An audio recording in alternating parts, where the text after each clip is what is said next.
ಹರೇ ಕೃಷ್ಣ. ಭಗವದ್ಗೀತೆಯ 8ನೇ ಅಧ್ಯಾಯದ ಅಧ್ಯಯನಕ್ಕೆ ಎಲ್ಲರಿಗೂ ಸ್ವಾಗತ. ಈ ಅಧ್ಯಾಯದ ಹೆಸರು ಅಕ್ಷರ ಬ್ರಹ್ಮ ಯೋಗ. 7ನೇ ಅಧ್ಯಾಯದ ಕೊನೆಯ 2 ಶ್ಲೋಕಗಳಲ್ಲಿ ಭಗವಂತನು ಬೇರೆ ಬೇರೆ ವಿಚಾರಗಳ ಕುರಿತಾಗಿ ತಿಳಿಸಿಕೊಡುತ್ತಾನೆ. ಜರಾಮರಣ ಮೋಕ್ಷಾಯ ಮಾಮಾಶ್ರಿತ್ಯ ಯತಂತಿಯೇ ತೇ ಬ್ರಹ್ಮ ತದ್ವಿದು ಕೃಷ್ಣಂ ಅಧ್ಯಾತ್ಮಂ ಕರ್ಮ ಚಾಖಿಲಂ ಸಾಧಿಭೂತಾದಿ ದೈವಂ ಮಾಂ ಸಾಧಿಯಜ್ಞಂ ಚ ಯೇ ವಿದುಃ ಪ್ರಯಾಣ ಕಾಲೇಪಿ ಚ ಮಾಂ ತೇ ವಿದುರ್ಯುಕ್ತ ಚೇತಸಃ. ಈ ವಿಚಾರಗಳನ್ನ ಕುರಿತಾಗಿಯೇ ಅರ್ಜುನನು ಕೇಳುವಂತಹ ಪ್ರಶ್ನೆಗೆ ಭಗವಂತನು ನೀಡುವ ಉತ್ತರವೇ 8ನೇ ಅಧ್ಯಾಯ. 8ನೇ ಅಧ್ಯಾಯದ ಮೊದಲ 2 ಶ್ಲೋಕಗಳಲ್ಲಿ ಭಗವಂತನು ತಿಳಿಸಿರುವ ಈ ವಿಚಾರಗಳ ಇನ್ನಷ್ಟು ಹೆಚ್ಚಿನ ವಿವರವನ್ನ ಅರ್ಜುನನು ಪ್ರಶ್ನೆಯನ್ನ ಕೇಳುತ್ತಾನೆ. ಭಗವದ್ಗೀತೆಯ 8ನೇ ಅಧ್ಯಾಯವು ಅರ್ಜುನನ 8 ಪ್ರಶ್ನೆಗಳೊಂದಿಗೆ ಪ್ರಾರಂಭವಾಗುತ್ತದೆ. ಅವುಗಳಲ್ಲಿ ಮೊದಲ 7 ಪ್ರಶ್ನೆಗಳಿಗೆ ಭಗವಂತನು 3 ಮತ್ತು 4ನೇ ಶ್ಲೋಕಗಳಲ್ಲಿಯೇ ಉತ್ತರವನ್ನು ಕೊಡುತ್ತಾನೆ. ನಂತರ ಕೊನೆಯದಾದಂತಹ ಪ್ರಶ್ನೆ, ಆ ಪ್ರಯಾಣ ಕಾಲ ಅಂದ್ರೆ ಶರೀರವನ್ನ ತ್ಯಜಿಸುವ ಕಾಲದಲ್ಲಿ ವ್ಯಕ್ತಿಯು ಹೇಗೆ ತನ್ನ ಮನಸ್ಸನ್ನ ಇಟ್ಟುಕೊಳ್ಳಬೇಕು ಎನ್ನುವಂತಹ ಪ್ರಶ್ನೆಗೆ ಭಗವಂತನು ಈ ಅಧ್ಯಾಯದ ಪೂರ್ತಿ ಆ ಒಂದು ಪ್ರಶ್ನೆಗೆ ಉತ್ತರವನ್ನ ಕೊಡ್ತಾನೆ.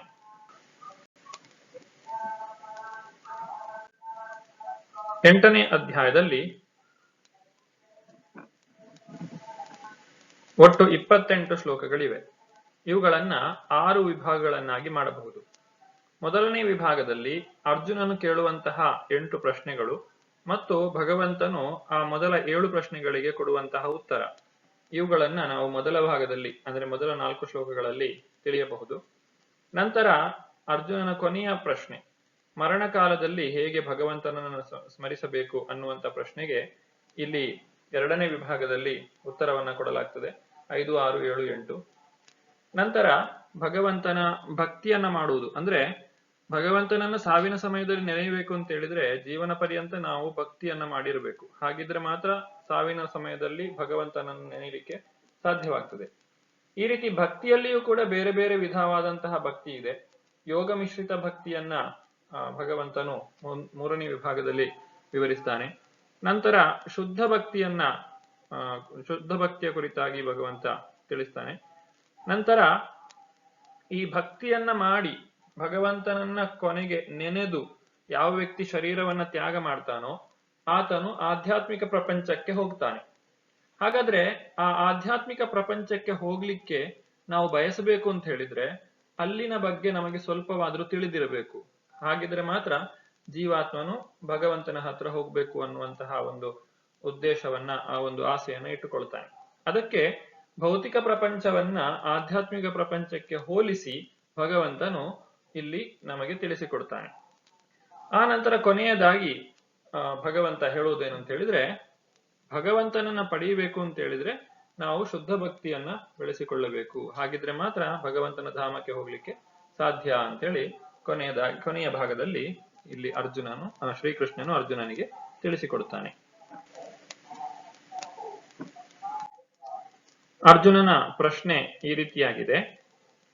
ಅರ್ಜುನ ಉವಾಚ ಕಿಂ ತದ್ ಬ್ರಹ್ಮ ಕಿಂ ಅಧ್ಯಾತ್ಮಂ ಕಿಂ ಕರ್ಮ ಪುರುಷೋತ್ತಮ ಅಧಿಭೂತಂ ಚ ಕಿಂ ಪ್ರೋಕ್ತಂ ಅಧಿದೈವಂ ಕಿಮುಚ್ಯತೆ ಅಧಿಯಜ್ಞ ಕಥಂ ಕೋತ್ರ ದೇಹೇಸ್ಮಿನ್ ಮಧುಸೂದನ ಪ್ರಯಾಣ ಕಾಲೇ ಚ ಕಥಂ ಜ್ಞೇಯೋಸಿ ನಿಯತಾತ್ಮಭಿಃ. ಅರ್ಜುನನು ಹೀಗೆ ಪ್ರಶ್ನಿಸಿದನು, ಪ್ರಭುವೇ, ಪರಮಪುರುಷನೇ, ಯಾವುದು ಬ್ರಹ್ಮನ್, ಯಾವುದು ಆತ್ಮ, ಕರ್ಮ ಯಾವುದು, ಈ ಐಹಿಕ ಅಭಿವ್ಯಕ್ತಿ ಯಾವುದು, ದೇವತೆಗಳು ಯಾರು, ದಯವಿಟ್ಟು ಇದನ್ನು ನನಗೆ ವಿವರಿಸು. ಮಧುಸೂದನನೇ, ಯಜ್ಞದ ಪ್ರಭು ಯಾರು, ಅವನು ದೇಹದಲ್ಲಿ ವಾಸಿಸುವುದು ಹೇಗೆ, ಭಕ್ತಿ ಸೇವೆಯಲ್ಲಿ ತೊಡಗಿರುವವರು ಮರಣಕಾಲದಲ್ಲಿ ನಿನ್ನನ್ನು ನೆನೆಯುವುದು ಹೇಗೆ? ಇವುಗಳೇ ಆ 8 ಪ್ರಶ್ನೆಗಳು. ಅರ್ಜುನನು ಭಗವಂತನಲ್ಲಿ ಕೇಳಿದಂತಹ 8 ಪ್ರಶ್ನೆಗಳನ್ನ ನಾವಿಲ್ಲಿ ಕಾಣಬಹುದು. ಭಗವಂತನು 7ನೇ ಅಧ್ಯಾಯದ ಕೊನೆಗೆ ಹೇಳಿದಂತಹ ಈ 2 ಶ್ಲೋಕಗಳೇ ಅರ್ಜುನನು ಈ ಅಧ್ಯಾಯದಲ್ಲಿ ಪ್ರಶ್ನೆ ಕೇಳಲು ಮೂಲ ಸಾಧನವಾಗಿದೆ. ಈ 2 ಶ್ಲೋಕಗಳನ್ನ ಭಗವಂತ ಆ 7ನೇ ಅಧ್ಯಾಯದ ಕೊನೆಗೆ ಹೇಳಿದ್ದಾನೆ. ಜರಾಮರಣ ಮೋಕ್ಷಾಯ ಮಾಮಾಶ್ರಿತ್ಯ ಯತಂತಿಯೇ ತೇ ಬ್ರಹ್ಮ ತದ್ವಿದು ಕೃಷ್ಣಂ ಅಧ್ಯಾತ್ಮಂ ಕರ್ಮ ಚಾಖಿಲಂ ಸಾಧಿಭೂತಾದಿದೈವಂ ಮಾಂ ಸಾಧಿಯಜ್ಞಂ ಚ ಯೇ ವಿದುಃ ಪ್ರಯಾಣ ಕಾಲೇಪಿ ಚ ಮಾಂ ತೇ ವಿದುರ್ಯುಕ್ತ ಚೇತಸಃ. ಇದು ಭಗವಂತ ಹೇಳಿರುವ ಮಾತು. ಇದಕ್ಕೆ ಅನುಗುಣವಾಗಿ ಅರ್ಜುನನು ಇಲ್ಲಿ ಪ್ರಶ್ನೆಯನ್ನ ಕೇಳಿದ್ದಾನೆ. ಈಗ ಅರ್ಜುನ ಕೇಳಿದ ಪ್ರಶ್ನೆಯನ್ನ ನಾವು ಒಂದೊಂದಾಗಿ ನೋಡೋಣ. ಮೊದಲನೇದಾಗಿ ಕಿಂ ತದ್ ಬ್ರಹ್ಮ, ಬ್ರಹ್ಮನ್ ಅಂತ ಹೇಳಿದ್ರೆ ಯಾರು? ಇಲ್ಲಿ ಬ್ರಹ್ಮನ್ ಅಂತ ಹೇಳಿದ್ರೆ ನಾಶವಿಲ್ಲದಂತಹ ಜೀವಾತ್ಮ. ಬ್ರಹ್ಮನ್ ಅಂದ್ರೆ ಅಹಂ ಬ್ರಹ್ಮಾಸ್ಮಿ ಅಂತಾನು ಹೇಳ್ತಾರೆ, ನಾನು ಕೂಡ ಬ್ರಹ್ಮನ್. ಆದ್ರೆ ನಾನು ಪರಬ್ರಹ್ಮ ಅಲ್ಲ, ನಾನು ಬ್ರಹ್ಮ ಮಾತ್ರ. ಪ್ರತಿಯೊಂದು ಜೀವಿಯು ಕೂಡ ಆ ಬ್ರಹ್ಮನಷ್ಟೇ ಯೋಗ್ಯತೆಯನ್ನ ಪಡೆಯಲಿಕ್ಕೆ ಸಾಧ್ಯ ಇದೆ. ಆದ್ರೆ ಆ ಬ್ರಹ್ಮನಿಗಿಂತ ಮೇಲೆ ಹೋಗ್ಲಿಕ್ಕೆ ನಮಗೆ ಸಾಧ್ಯ ಇಲ್ಲ. ಒಬ್ಬ ವ್ಯಕ್ತಿ ಅತಿ ಹೆಚ್ಚು ಆಧ್ಯಾತ್ಮಿಕ ಸಾಧನೆಯನ್ನ ಪಡೆದರೆ ಆತನು ಬ್ರಹ್ಮ ಪದವಿಗೆ ಬರಬಹುದು. ಹಾಗಾಗಿ ಪ್ರತಿಯೊಂದು ಜೀವಿಗೂ ಆ ಬ್ರಹ್ಮ ಪದವಿಯನ್ನ ಪಡೆಯುವಂತಹ ಯೋಗ್ಯತೆ ಇದೆ, ಅಂದ್ರೆ ಅದು ಸಾಧ್ಯ ಇದೆ. ಆದ್ರೆ ಆ ಕಡೆಗೆ ನಾವು ಪ್ರಯತ್ನವನ್ನ ಪಡುವುದಿಲ್ಲ. ಹಾಗಾಗಿ ಇಲ್ಲಿ ಬ್ರಹ್ಮ ಅಂತ ಹೇಳಿದ್ರೆ ಜೀವಾತ್ಮನನ್ನ ತಿಳಿಸಿಕೊಡ್ತಾರೆ. ಇನ್ನು ಅಧ್ಯಾತ್ಮ, ಅಧ್ಯಾತ್ಮ ಅಂತ ಹೇಳಿದ್ರೆ ಜೀವದ ಸ್ವರೂಪ. ಅಧಿ ಆತ್ಮ, ಆತ್ಮ ಅಂತ ಹೇಳಿದ್ರೆ ನಮ್ಮ ಮೂಲ ಸ್ವರೂಪ. ಅದನ್ನ ಇಲ್ಲಿ ಅಧ್ಯಾತ್ಮ ಅಂತ ಹೇಳಿ ಕರೀತಾ ಇದ್ದಾರೆ. ಜೀವಾತ್ಮನ ಸ್ವಭಾವವನ್ನು ಇಲ್ಲಿ ಅಧ್ಯಾತ್ಮ ಅಂತ ಹೇಳಿ ಕರೆಯಲಾಗಿದೆ. ನಂತರ ಬರುವುದು ಕರ್ಮ. ಕರ್ಮ ಅಂತ ಹೇಳಿದ್ರೆ ಏನು? ಭೌತಿಕ ದೇಹಕ್ಕೆ ಕಾರಣವಾಗುವ ಕ್ರಿಯೆಗಳು. ನಾವು ಮಾಡುವಂತಹ ಪ್ರತಿಯೊಂದು ಕರ್ಮವೂ ಕೂಡ ಯಾವುದಾದ್ರೂ ಒಂದು ಫಲವನ್ನ ಕೊಡ್ತದೆ. ಈ ಜನ್ಮದಲ್ಲಿ ಮಾಡಿದಂತಹ ಪುಣ್ಯ ಇರ್ಬೋದು, ಪಾಪ ಇರ್ಬೋದು, ಅದರ ಫಲವನ್ನು ಅನುಭವಿಸಲಿಕ್ಕೆ ನಾವು ಮುಂದೆ ಅನೇಕ ಜನ್ಮಗಳನ್ನ ಎತ್ತಬೇಕಾಗ್ತದೆ. ಆದ್ರಿಂದ ನಮ್ಮ ಶರೀರದ ಸೃಷ್ಟಿಗೆ ಕಾರಣವಾಗುವಂತಹದ್ದು ನಾವು ಮಾಡುವಂತಹ ಕರ್ಮ, ಈ ಪುಣ್ಯ ಕರ್ಮ ಅಥವಾ ಪಾಪ ಕರ್ಮ. ಹಾಗಾಗಿ ಇಲ್ಲಿ ಕರ್ಮ ಅಂತ ಹೇಳಿದ್ರೆ ಭೌತಿಕ ದೇಹಕ್ಕೆ ಕಾರಣವಾಗುವಂತಹ ಕ್ರಿಯೆಗಳು ಅಂತ ಹೇಳಿ ಇಲ್ಲಿ ಕರೆದಿದ್ದಾರೆ. ಇನ್ನು ಅಧಿಭೂತ, ಅಧಿಭೂತ ಅಂತ ಹೇಳಿದ್ರೆ ಭೌತಿಕ ಪ್ರಕೃತಿ. ಈ ನಮ್ಮ ಸುತ್ತಲೂ ಇರುವಂತಹ ಏನೆಲ್ಲ ಜೀವಿಗಳಿದ್ದಾರೆ ಅವುಗಳೆಲ್ಲವೂ ಕೂಡ ಒಟ್ಟಿಗೆ ಸೇರಿ ಅಧಿಭೂತ ಅಂತ ಹೇಳಿ ಕರೆಸಿಕೊಡುತ್ತದೆ. ಈ ಅಧಿಭೂತ ಅಥವಾ ಭೌತಿಕ ಪ್ರಕೃತಿ ನಿರಂತರವಾಗಿ ಬದಲಾವಣೆಯನ್ನ ಹೊಂದುತ್ತಾ ಇರ್ತದೆ. ನಮ್ಮ ಶರೀರವು ಕೂಡ ಈ ಭೌತಿಕ ಪ್ರಕೃತಿಯ ಒಂದು ಭಾಗವೇ ಆಗಿದೆ. ಹಾಗಾಗಿ ನಮ್ಮ ಶರೀರವು ಕೂಡ ಅದು ಬಾಲ್ಯದಿಂದ ಯೌವನಕ್ಕೆ, ಯೌವನದಿಂದ ಮುಪ್ಪಿಗೆ ಬದಲಾವಣೆಯನ್ನ ಹೊಂದುತ್ತದೆ. ಆದ್ರೆ ಜೀವಾತ್ಮನು ನಿರಂತರವಾಗಿ ತಾನು ಇದ್ದಂತೆ ಇರುತ್ತಾನೆ. ಅವನ ಸಮಯದ ಬದಲಾವಣೆಯಾದ ಹಾಗೆ ತಾನು ಕೂಡ ಬದಲಾವಣೆಯನ್ನ ಹೊಂದುವುದಿಲ್ಲ. ಅಧಿದೈವ ಅಂತ ಹೇಳಿದ್ರೆ ದೇವತೆಗಳು. ಈ ಒಂದು ಭೌತಿಕ ಪ್ರಪಂಚ ನಡೀಬೇಕು ಅಂತ ಹೇಳಿದ್ರೆ ಅದಕ್ಕೆ ದೇವತೆಗಳ ಸಹಕಾರ ಬೇಕು. ದೇವತೆಗಳು ಭಗವಂತನ ಸೇವೆಯನ್ನ ಮಾಡ್ತಾ ಇದ್ದಾರೆ ಈ ಒಂದು ಭೌತಿಕ ಜಗತ್ತಿನಲ್ಲಿ. ಅವರ ಕಾರಣದಿಂದಲೇ ನಮಗೆ ಮಳೆ, ಬೆಳೆ ಇವುಗಳೆಲ್ಲ ಬರುವಂತಹದ್ದು. ಈ ಎಲ್ಲಾ ದೇವತೆಗಳನ್ನು ಒಟ್ಟಿಗೆ ಸೇರಿಸಿದ್ರೆ ನಾವು ಅಧಿದೈವ ಅಂತೇಳಿ ಕರಿಬಹುದು. ಆಮೇಲೆ ಬರುವುದು ಅಧಿಯಜ್ಞ, ಅಂದ್ರೆ ಯಜ್ಞವನ್ನ ಭೋಗಿಸುವವನು. ಯಜ್ಞದ ಮೂಲ ಭೋಕ್ತೃ ಅದು ಪರಮಾತ್ಮ ಶ್ರೀಕೃಷ್ಣ. ಭೋಕ್ತಾರಂ ಯಜ್ಞ ತಪಸಾಂ ಸರ್ವಲೋಕ ಮಹೇಶ್ವರಂ. ಹಾಗೆ ಈ ಅಧಿಯಜ್ಞ ಅಂತ ಹೇಳಿದ್ರೆ ಆ ಭಗವಂತ, ನಮ್ಮ ಹೃದಯ ಭಾಗದಲ್ಲಿರುವಂತಹ ಪರಮಾತ್ಮ ರೂಪಿಯಾದಂತಹ ಭಗವಂತನನ್ನೇ ಸೂಚಿಸ್ತದೆ. ನಂತರ ಅಧಿಯಜ್ಞ ಎಲ್ಲಿ ವಾಸಿಸುತ್ತಾನೆ? ಈಗ ಇಲ್ಲಿ ಪರಮಾತ್ಮನು ಎಲ್ಲಿ ವಾಸಿಸ್ತಾನೆ ಅಂತ ಕೇಳಿದ್ರೆ ಆತನು ಪ್ರತಿಯೊಂದು ಜೀವಿಯ ಹೃದಯ ಭಾಗದಲ್ಲಿ ವಾಸ ಮಾಡ್ತಾನೆ ಅಂತ ಹೇಳಿ ಇಲ್ಲಿ ತಿಳಿಸಲಾಗಿದೆ. ನಮ್ಮೆಲ್ಲರ ಹೃದಯದಲ್ಲಿಯೂ ಕೂಡ ಆ ಪರಮಾತ್ಮನು ಇದ್ದಾನೆ. ನಿರಂತರವಾಗಿ ಅನೇಕ ಜನ್ಮಗಳಿಂದ ಅವನು ನಮ್ಮ ಜೊತೆ ಬರ್ತಾ ಇದ್ದಾನೆ. ಕೊನೆಯ ಪ್ರಶ್ನೆ, ಸಾವಿನ ಸಮಯದಲ್ಲಿ ಕೃಷ್ಣನನ್ನು ಹೇಗೆ ನೆನಪಿಸಿಕೊಳ್ಳಬೇಕು? ಇದು ಹೇಗೆ ಅಂದ್ರೆ, ಒಬ್ಬ ವಿದ್ಯಾರ್ಥಿ ಚೆನ್ನಾಗಿ ಪರೀಕ್ಷೆಯಲ್ಲಿ ಮಾರ್ಕ್ಸ್ ತಗೊಳ್ಬೇಕು ಅಂತ ಹೇಳಿದ್ರೆ ಅವನು ಪ್ರಾರಂಭದಿಂದಲೇ ಚೆನ್ನಾಗಿ ಓದಿರಬೇಕು. ಹಾಗಿದ್ರೆ ಮಾತ್ರ ಅವನಿಗೆ ಒಳ್ಳೆಯ ಮಾರ್ಕ್ಸ್, ಒಳ್ಳೆಯ ಅಂಕಗಳನ್ನು ಪಡೆಯಲಿಕ್ಕೆ ಸಾಧ್ಯವಾಗ್ತದೆ. ಅದೇ ರೀತಿ ನಾವು ಕೂಡ ಸಾವಿನ ಸಮಯದಲ್ಲಿ ಜೀವನವನ್ನು ಸಾರ್ಥಕಗೊಳಿಸಿಕೊಳ್ಳಬೇಕು ಅಂತ ಹೇಳಿದ್ರೆ ಭಗವಂತನನ್ನ ನೆನೆಯಬೇಕು. ಆ ರೀತಿ ಭಗವಂತನನ್ನ ನೆನಪು ನಮಗೆ ಬರುವಂತಹ ಕಾರ್ಯಗಳನ್ನೇ ನಾವು ಜೀವಮಾನದಲ್ಲಿ ಮಾಡಿರಬೇಕು. ಆದ್ರಿಂದ ಜೀವನದುದ್ದಕ್ಕೂ ಸ್ಮರಣೆಯನ್ನ ಅಭ್ಯಾಸ ಮಾಡುವ ಮೂಲಕ ಸಾವಿನ ಸಮಯದಲ್ಲೂ ಭಗವಂತನನ್ನ ನೆನೆಯಲಿಕ್ಕೆ ಸಾಧ್ಯವಾಗುತ್ತದೆ. ಅರ್ಜುನನ ಪ್ರಶ್ನೆಗೆ ಭಗವಂತನು ಉತ್ತರವನ್ನ ಕೊಡ್ತಾ ಇದ್ದಾನೆ. ಶ್ರೀ ಭಗವಾನ್ ಉವಾಚ ಅಕ್ಷರಂ ಬ್ರಹ್ಮ ಪರಮಂ ಸ್ವಭಾವೋಧ್ಯಾತ್ಮ ಉಚ್ಯತೆ ಭೂತಭಾವೋ ಉದ್ಭವಕರೋ ವಿಸರ್ಗ ಕರ್ಮ ಸಂಹಿತಃ. ದೇವೋತ್ತಮ ಪರಮಪುರುಷನು ಹೀಗೆ ಹೇಳಿದನು: ಅವಿನಾಶಿಯಾದ ದಿವ್ಯ ಜೀವಿಗೆ ಬ್ರಹ್ಮನ್ ಎಂದು ಹೆಸರು. ಅವನ ನಿತ್ಯ ಸ್ವಭಾವವನ್ನು ಆಧ್ಯಾತ್ಮ ಅಥವಾ ಆತ್ಮ ಎಂದು ಕರೆಯುತ್ತಾರೆ. ಜೀವಿಗಳ ಭೌತಿಕ ಶರೀರಗಳ ಬೆಳವಣಿಗೆಗೆ ಸಂಬಂಧಿಸಿದ ಕ್ರಿಯೆಗೆ ಕರ್ಮ ಎಂದು ಹೆಸರು. ಇಲ್ಲಿ ಭಗವಂತ ಮೊದಲ 3 ಪ್ರಶ್ನೆಗಳಿಗೆ ಉತ್ತರವನ್ನು ಕೊಟ್ಟಿದ್ದಾನೆ. ಬ್ರಹ್ಮ ಅಂತ ಹೇಳಿದ್ರೆ ಯಾರು? ಜೀವಾತ್ಮ, ಆ ಅವಿನಾಶಿಯಾದಂತಹ ದಿವ್ಯ ಜೀವಿ, ಆತನೇ ಬ್ರಹ್ಮನ್, ಅಂದ್ರೆ ಜೀವಾತ್ಮನೇ ಬ್ರಹ್ಮನ್ ಅಂತ ಹೇಳಿ ಅನಿಸಿಕೊಳ್ಳುತ್ತಾನೆ. ಇನ್ನು ಆಧ್ಯಾತ್ಮ ಅಂತ ಹೇಳಿದ್ರೆ ಇಲ್ಲಿ ಆ ಜೀವಾತ್ಮನಿಗೆ ಒಂದು ಸ್ವಭಾವ ಇರ್ತದೆ. ಆ ನಿತ್ಯ ಸ್ವಭಾವ ಏನಿದೆ ಅದನ್ನೇ ಆಧ್ಯಾತ್ಮ ಅಂತ ಹೇಳಿ ಕರೆಯುವಂತಹದ್ದು. ಇನ್ನು ಕೊನೆಗೆ ಕರ್ಮ ಅಂತ ಹೇಳಿದ್ರೆ ಈ ಶರೀರಕ್ಕೆ ಸಂಬಂಧಿಸಿದಂತಹ ಬೇರೆ ಬೇರೆ ಕರ್ಮಗಳು, ಭೌತಿಕ ಕರ್ಮಗಳು, ಅವುಗಳನ್ನ ಕರ್ಮ ಅಂತ ಹೇಳಿ ಇಲ್ಲಿ ತಿಳಿಸಲಾಗಿದೆ. ಈ ಚಿತ್ರದಲ್ಲಿ ನಾವು ಕಾಣಬಹುದು, ಒಬ್ಬ ವ್ಯಕ್ತಿ, ಒಂದು ಜೀವಾತ್ಮ ಹೇಗೆ ಆ ಒಂದು ಗರ್ಭದಿಂದ ಹೊರಗೆ ಬಂದು ನಂತರ ಒಬ್ಬ ಹುಡುಗನಾಗಿ, ನಂತರ ಯುವಕನಾಗಿ, ನಂತರ ಮುದುಕನಾಗಿ ಸಾಯ್ತಾನೆ, ಮತ್ತೆ ಇನ್ನೊಂದು ಕಡೆ ಹುಟ್ಟುತ್ತಾನೆ. ಹಾಗೆ ಆತನ ಒಂದು ಜೀವನ ಚಕ್ರ ನಡೀತಾ ಹೋಗ್ತದೆ. ಇಲ್ಲಿ ನಾವು ಮೇಲೆ ಕಾಣಬಹುದು 84 ಲಕ್ಷ ಜೀವರಾಶಿಗಳು. ಮಾನವ ಜನ್ಮಕ್ಕೆ ಮಾತ್ರ ಅಲ್ಲ, ಇದು ಬೇರೆ ಎಲ್ಲಾ ಜೀವರಾಶಿಗಳಿಗೂ ಕೂಡ ಇದೇ ರೀತಿಯಾದಂತಹ ಅವಸ್ಥೆಯು ಬರ್ತದೆ. ಇದು ಕರ್ಮವನ್ನ ಕುರಿತಾಗಿ ಹೇಳುವಂತದ್ದು. ಒಬ್ಬ ವ್ಯಕ್ತಿ ತಾನು ನಿತ್ಯವೂ ಕೂಡ ಭಗವಂತನ ಭಕ್ತಿ ಸೇವೆಯನ್ನ ಮಾಡಿದ್ರೆ ಆತನು ಭಗವಂತನ ಧಾಮಕ್ಕೆ ಹೋಗಬಹುದು. ಒಬ್ಬ ವ್ಯಕ್ತಿ ದಾನವನ್ನ ಮಾಡುವ ಮೂಲಕ ಪುಣ್ಯವನ್ನ ಸಂಪಾದಿಸಿದ್ರೆ ಅವನು ಸ್ವರ್ಗಲೋಕಕ್ಕೆ ಹೋಗಿ ಅಲ್ಲಿ ಭೋಗವನ್ನ ಮಾಡಬಹುದು. ಹಾಗೆ ಒಬ್ಬ ವ್ಯಕ್ತಿ ಯಾವುದೇ ವ್ಯತ್ಯಾಸವಿಲ್ಲದೆ ಸಿಕ್ಕಿದ್ದನ್ನೆಲ್ಲ ತಿಂತಾನೆ ಅಂತ ಹೇಳಿದ್ರೆ ಅವನು ಮುಂದಿನ ಜನ್ಮದಲ್ಲಿ ಒಂದು ಹಂದಿಯಾಗಿ ಹುಟ್ಟುತ್ತಾನೆ. ಯಾಕಂದ್ರೆ ಹಂದಿಗೂ ಕೂಡ ಯಾವುದೇ ವ್ಯತ್ಯಾಸ ಇರುವುದಿಲ್ಲ. ಆಮೇಲೆ ಆತನು ತುಂಬಾ ಕಾಮುಕನಾಗಿದ್ರೆ ಮುಂದಿನ ಜನ್ಮದಲ್ಲಿ ಒಂದು ನಾಯಿಯಾಗಿ ಜನ್ಮ ಅವನಿಗೆ ಬರ್ತದೆ. ಈ ರೀತಿ ಕರ್ಮಗಳ ಕುರಿತಾಗಿ ಭಗವಂತನು ತಿಳಿಸಿಕೊಡ್ತಾ ಇದ್ದಾನೆ. ಅರ್ಜುನನ ಉಳಿದ ಪ್ರಶ್ನೆಗೆ ಭಗವಂತನು ಇಲ್ಲಿ ಉತ್ತರವನ್ನ ಕೊಡ್ತಾ ಇದ್ದಾನೆ. ಅಧಿಭೂತಂ ಕ್ಷರೋಭಾವ ಪುರುಷಶ್ಚಾದಿ ದೈವತಂ ಅಧಿಯಜ್ಞೋಹಂ ಏವಾತ್ರ ದೇಹೇ ದೇಹಭೃತಾಂಬರ. ಶರೀರಧಾರಿಗಳಲ್ಲಿ ಅತ್ಯಂತ ಶ್ರೇಷ್ಠನಾದ ಅರ್ಜುನನೇ ಸದಾ ಬದಲಾಗುತ್ತಿರುವ ಭೌತಿಕ ಪ್ರಕೃತಿಗೆ ಅಧಿಭೂತ ಎಂದು ಹೆಸರು. ಜೀವಾತ್ಮರುಗಳು ಎಲ್ಲರೂ ಅವರ ಶರೀರವನ್ನ ಇಲ್ಲಿ ಈ ಅಧಿಭೂತ ಅಂತ ಹೇಳಿ ಕರೆದಿದ್ದಾರೆ. ಇನ್ನು ಸೂರ್ಯಚಂದ್ರರಂತಹ ದೇವತೆಗಳನ್ನ ಒಟ್ಟಿಗೆ ಸೇರಿಸಿ ಆ ಭಗವಂತನ ವಿರಾಟ್ ರೂಪಕ್ಕೆ ಅಧಿದೈವ ಅಂತ ಹೇಳಿ ಕರೆದಿದ್ದಾರೆ. ಕೊನೆಯದಾಗಿ ಎಲ್ಲ ಶರೀರಧಾರಿಗಳ ಹೃದಯದಲ್ಲಿ ಆ ಭಗವಂತನು ಪರಮಾತ್ಮ ರೂಪಿಯಾಗಿ ನೆಲೆಸಿದ್ದಾನೆ. ಅವನಿಗೆ ಅಧಿಯಜ್ಞ ಅಂತ ಹೇಳಿ ಕರೀತಾರೆ, ಅಂದ್ರೆ ಯಜ್ಞದ ಪ್ರಭು ಅಂತ ಹೇಳಿ. ಆ ಭಗವಂತ ಹೃದಯ ಭಾಗದಲ್ಲಿ ಇಲ್ಲದೆ ಹೋದ್ರೆ ವ್ಯಕ್ತಿಯು ಚಲಿಸ್ಲಿಕ್ಕೆ ಸಾಧ್ಯ ಇಲ್ಲ. ಈ ರೀತಿಯಾಗಿ ಆ ಒಂದು ವಿಚಾರವನ್ನ ಇಲ್ಲಿ ಶ್ರೀಕೃಷ್ಣನು ಅರ್ಜುನನಿಗೆ ತಿಳಿಸಿಕೊಡ್ತಾ ಇದ್ದಾನೆ.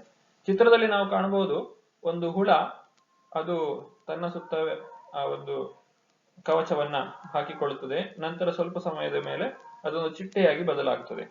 ಅದೇ ರೀತಿ ಜೀವಾತ್ಮನು ಅಷ್ಟೇ, ಸಣ್ಣದಿರುವಾಗ ಬಾಲ್ಯದಲ್ಲಿ ತಾನು ಆಟ ಆಡ್ತಾ ಇರ್ತಾನೆ. ಆಮೇಲೆ ಯೌವನ, ಆಮೇಲೆ ಮುಪ್ಪು, ರೋಗ, ಆಮೇಲೆ ಕೊನೆಗೆ ಸಾವು ಅನ್ನುವಂಥದ್ದು ಬರುವಂತಹದ್ದೇ. ಈ ರೀತಿ ಸದಾ ಕಾಲವು ನಮ್ಮ ಶರೀರವು ಬದಲಾಗ್ತಾ ಇರ್ತದೆ, ಪ್ರಪಂಚವು ಬದಲಾಗ್ತಾ ಇರ್ತದೆ, ಗಿಡಮರಗಳು ಬೆಳೆಯುತ್ತಾ ಇರ್ತವೆ, ನದಿಯ ನೀರು ಹರಿತಾ ಇರ್ತದೆ. ಹೀಗೆ ನಿರಂತರವಾಗಿ ಬದಲಾವಣೆಯನ್ನ ನಾವು ಈ ಒಂದು ಪ್ರಕೃತಿಯಲ್ಲಿ ಕಾಣಬಹುದು. ಅದರಿಂದಲೇ ಇದನ್ನ ಅಧಿಭೂತ ಅಂತ ಹೇಳಿ ಕರೀತೇವೆ. ಅರ್ಜುನನ 7 ಪ್ರಶ್ನೆಗಳಿಗೆ ಉತ್ತರಿಸಿದ ನಂತರ ಭಗವಂತನು 8ನೆಯ ಪ್ರಶ್ನೆಗೆ ಉತ್ತರವನ್ನ ಕೊಡುತ್ತಾನೆ. ಅರ್ಜುನನ 8ನೇ ಪ್ರಶ್ನೆ ಅಂತ ಹೇಳಿದ್ರೆ, ಸಾವಿನ ಸಮಯದಲ್ಲಿ ವ್ಯಕ್ತಿಯು ಏನು ಮಾಡಬೇಕು ಅಥವಾ ಭಗವಂತನನ್ನ ಯಾವ ರೀತಿಯಾಗಿ ನೆನೆಯಬೇಕು, ಪ್ರಯಾಣ ಕಾಲೇ, ಆ ಪ್ರಯಾಣ ಕಾಲದಲ್ಲಿ ನಾವು ಏನು ಮಾಡಬೇಕು ಅನ್ನುವುದು ಕಥಂ ಜ್ಞೇಯೋಸಿ ನಿಯತಾತ್ಮಭಿಹಿ, ಭಗವಂತನನ್ನ ಯಾವ ರೀತಿಯಾಗಿ ನೆನೆಯಬೇಕು ಅನ್ನುವಂತಹ ಪ್ರಶ್ನೆಗೆ ಇಲ್ಲಿ ಭಗವಂತನು ಉತ್ತರವನ್ನ ಕೊಡ್ತಾನೆ.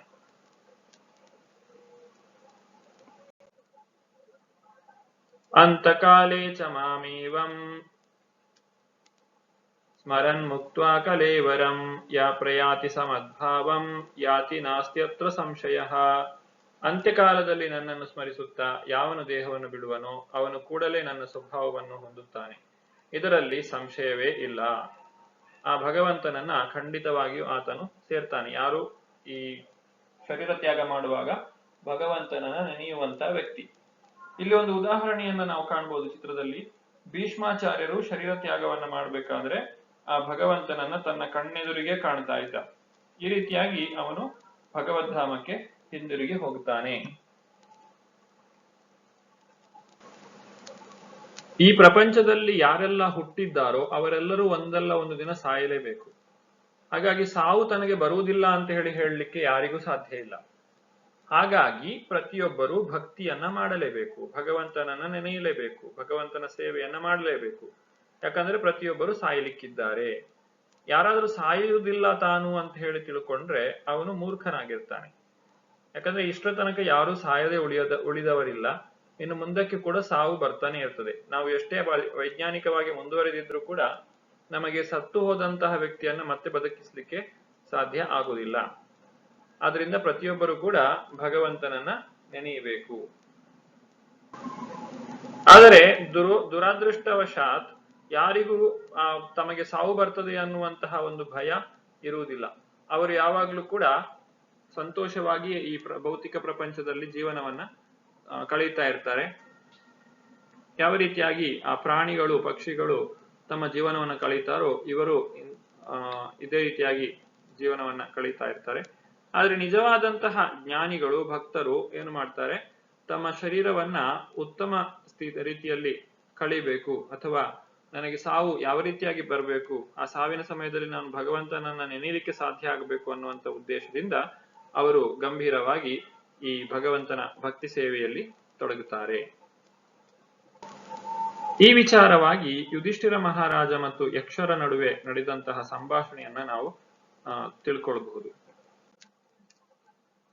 ಇದು ಮಹಾಭಾರತದಲ್ಲಿ ಬರುವಂತಹ ಒಂದು ಕತೆ. ಯುಧಿಷ್ಠಿರ ಮಹಾರಾಜನು ಯಕ್ಷನಿಗೆ ಕೊಟ್ಟ ಉತ್ತರವೇನು? ಇದು ಯಕ್ಷ ಪ್ರಶ್ನೆ ಅಂತ ಹೇಳಿಯೇ ತುಂಬಾ ಪ್ರಸಿದ್ಧಿಯನ್ನ ಹೊಂದಿದೆ. ಈ ಯಕ್ಷ ಪ್ರಶ್ನೆಯಲ್ಲಿ ಯಕ್ಷನು ಅನೇಕ ಪ್ರಶ್ನೆಗಳನ್ನ ಕೇಳ್ತಾನೆ. ಆ ಪ್ರಶ್ನೆಗಳನ್ನ ಕೇಳಿದಾಗ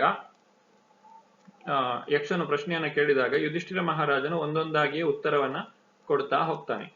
ಆ ಪ್ರಶ್ನೆಗಳಲ್ಲಿ ಒಂದು ಪ್ರಶ್ನೆ ಈ ರೀತಿಯಾಗಿದೆ. ಇದು ಸಾವಿನ ಸಮಯಕ್ಕೆ ವ್ಯಕ್ತಿಯು ಹೇಗೆ ತನ್ನ ಸಾವನ್ನ ಸ್ವೀಕಾರ ಮಾಡ್ತಾನೆ ಅನ್ನುವುದಕ್ಕೆ ಒಂದು ಉದಾಹರಣೆ. ಅಹನಿ ಅಹನಿ ಭೂತಾನಿ ಗಚ್ಚಂತೀಹ ಯಮಾಲಯಂ ಶೇಷಾಸ್ಥಾವರಮಿಚ್ಚಂತಿ ಕಿಮಾಶ್ಚರ್ಯ ಮತ ಪರಂ. ನೂರಾರು ಸಾವಿರಾರು ಜೀವಿಗಳು ಪ್ರತಿಕ್ಷಣವೂ ಸಾಯುತ್ತಿರುತ್ತಾರೆ. ಆದರೆ ಮೂರ್ಖನಾದ ಜೀವಿಯು ತಾನು ಅಮರ ಎಂದು ತಿಳಿದು ಸಾಯಲು ಸಿದ್ಧನಾಗುವುದಿಲ್ಲ. ಈ ಜಗತ್ತಿನಲ್ಲಿ ಅತ್ಯಂತ ಆಶ್ಚರ್ಯಕರ ಸಂಗತಿ ಇದೆ ಎಂದರೆ ಇದೆ. ಮಹಾಭಾರತದ ವನಪರ್ವದಲ್ಲಿ ಬರುವಂತಹ ಒಂದು ಘಟನೆ. ಪಾಂಡವರು ಬಾಯಾರಿಕೆ ಆಯ್ತು ಅಂತ ಹೇಳಿ ನದಿಯ ನೀರನ್ನ ಕುಡಿಲಿಕ್ಕೆ ಹೋಗ್ತಾರೆ. ಆದ್ರೆ ಅಲ್ಲಿದ್ದ ಯಕ್ಷನು ಅವರಿಗೆ ತನ್ನ ಪ್ರಶ್ನೆಗೆ ಉತ್ತರವನ್ನ ನೀವು ಕೊಡಬೇಕು, ಆಮೇಲೆ ಬೇಕಾದ್ರೆ ನೀರು ಕುಡಿಯಿರಿ ಅಂತ ಹೇಳಿ ಹೇಳ್ತಾನೆ.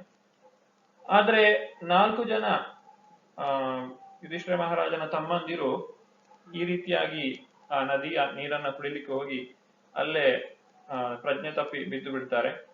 ಆದ್ರೆ ಯುಧಿಷ್ಠಿರ ಮಹಾರಾಜ ಮಾತ್ರ ಆ ಯಕ್ಷನು ಕೇಳಿದಂತಹ ಎಲ್ಲ ಪ್ರಶ್ನೆಗಳಿಗೂ ಕೂಡ ಸರಿಯಾದಂತಹ ಉತ್ತರವನ್ನ ಕೊಡ್ತಾನೆ. ನಾವು ನಮ್ಮ ಕಣ್ಣೆದುರೇ ಬಹಳಷ್ಟು ಜನ ಶರೀರವನ್ನ ತ್ಯಾಗ ಮಾಡಿ ಇನ್ನೊಂದು ಶರೀರವನ್ನ ಪ್ರವೇಶಿಸುವುದು ಅಥವಾ ತಮ್ಮ ಜೀವನದ ಯಾತ್ರೆಯನ್ನ ಮುಂದುವರಿಸುವುದನ್ನ ನಾವು ಕಾಣ್ತೇವೆ. ಅಷ್ಟೆಲ್ಲ ನೋಡಿದ್ರೂ ಕೂಡ ವ್ಯಕ್ತಿಯು ತಾನು ಒಂದು ದಿನ ಸಾಯ್ಲಿಕ್ಕಿದೆ ಅನ್ನೋದನ್ನ ಅರ್ಥ ಮಾಡಿಕೊಳ್ಳುವುದಿಲ್ಲ. ಇದು ಪ್ರಪಂಚದ ಅತ್ಯಂತ ಆಶ್ಚರ್ಯಕರವಾದಂತಹ ಸಂಗತಿ ಅಂತ ಹೇಳಿ ಯುಧಿಷ್ಠಿರ ಮಹಾರಾಜ ಹೇಳ್ತಾ ಇರುವಂತಹದ್ದು. ಕೃಷ್ಣನಲ್ಲದೆ ಮತ್ತೇನನ್ನು ಸ್ಮರಿಸುವುದರಿಂದ ಫಲವೇನು? ಭಗವಂತನ ಪವಿತ್ರ ನಾಮವನ್ನ ಜಪಿಸುವುದರಿಂದ ನಾವು ಭಗವಂತನಿಗೆ ಹತ್ತಿರ ಆಗ್ತೇವೆ, ಭಗವಂತನ ಪ್ರೀತಿಗೆ ಪಾತ್ರರಾಗ್ತೇವೆ. ಈ ರೀತಿ ನಾವು ನಮ್ಮ ಜನ್ಮವನ್ನ ಸಾರ್ಥಕಗೊಳಿಸಿಕೊಳ್ಳಬಹುದು.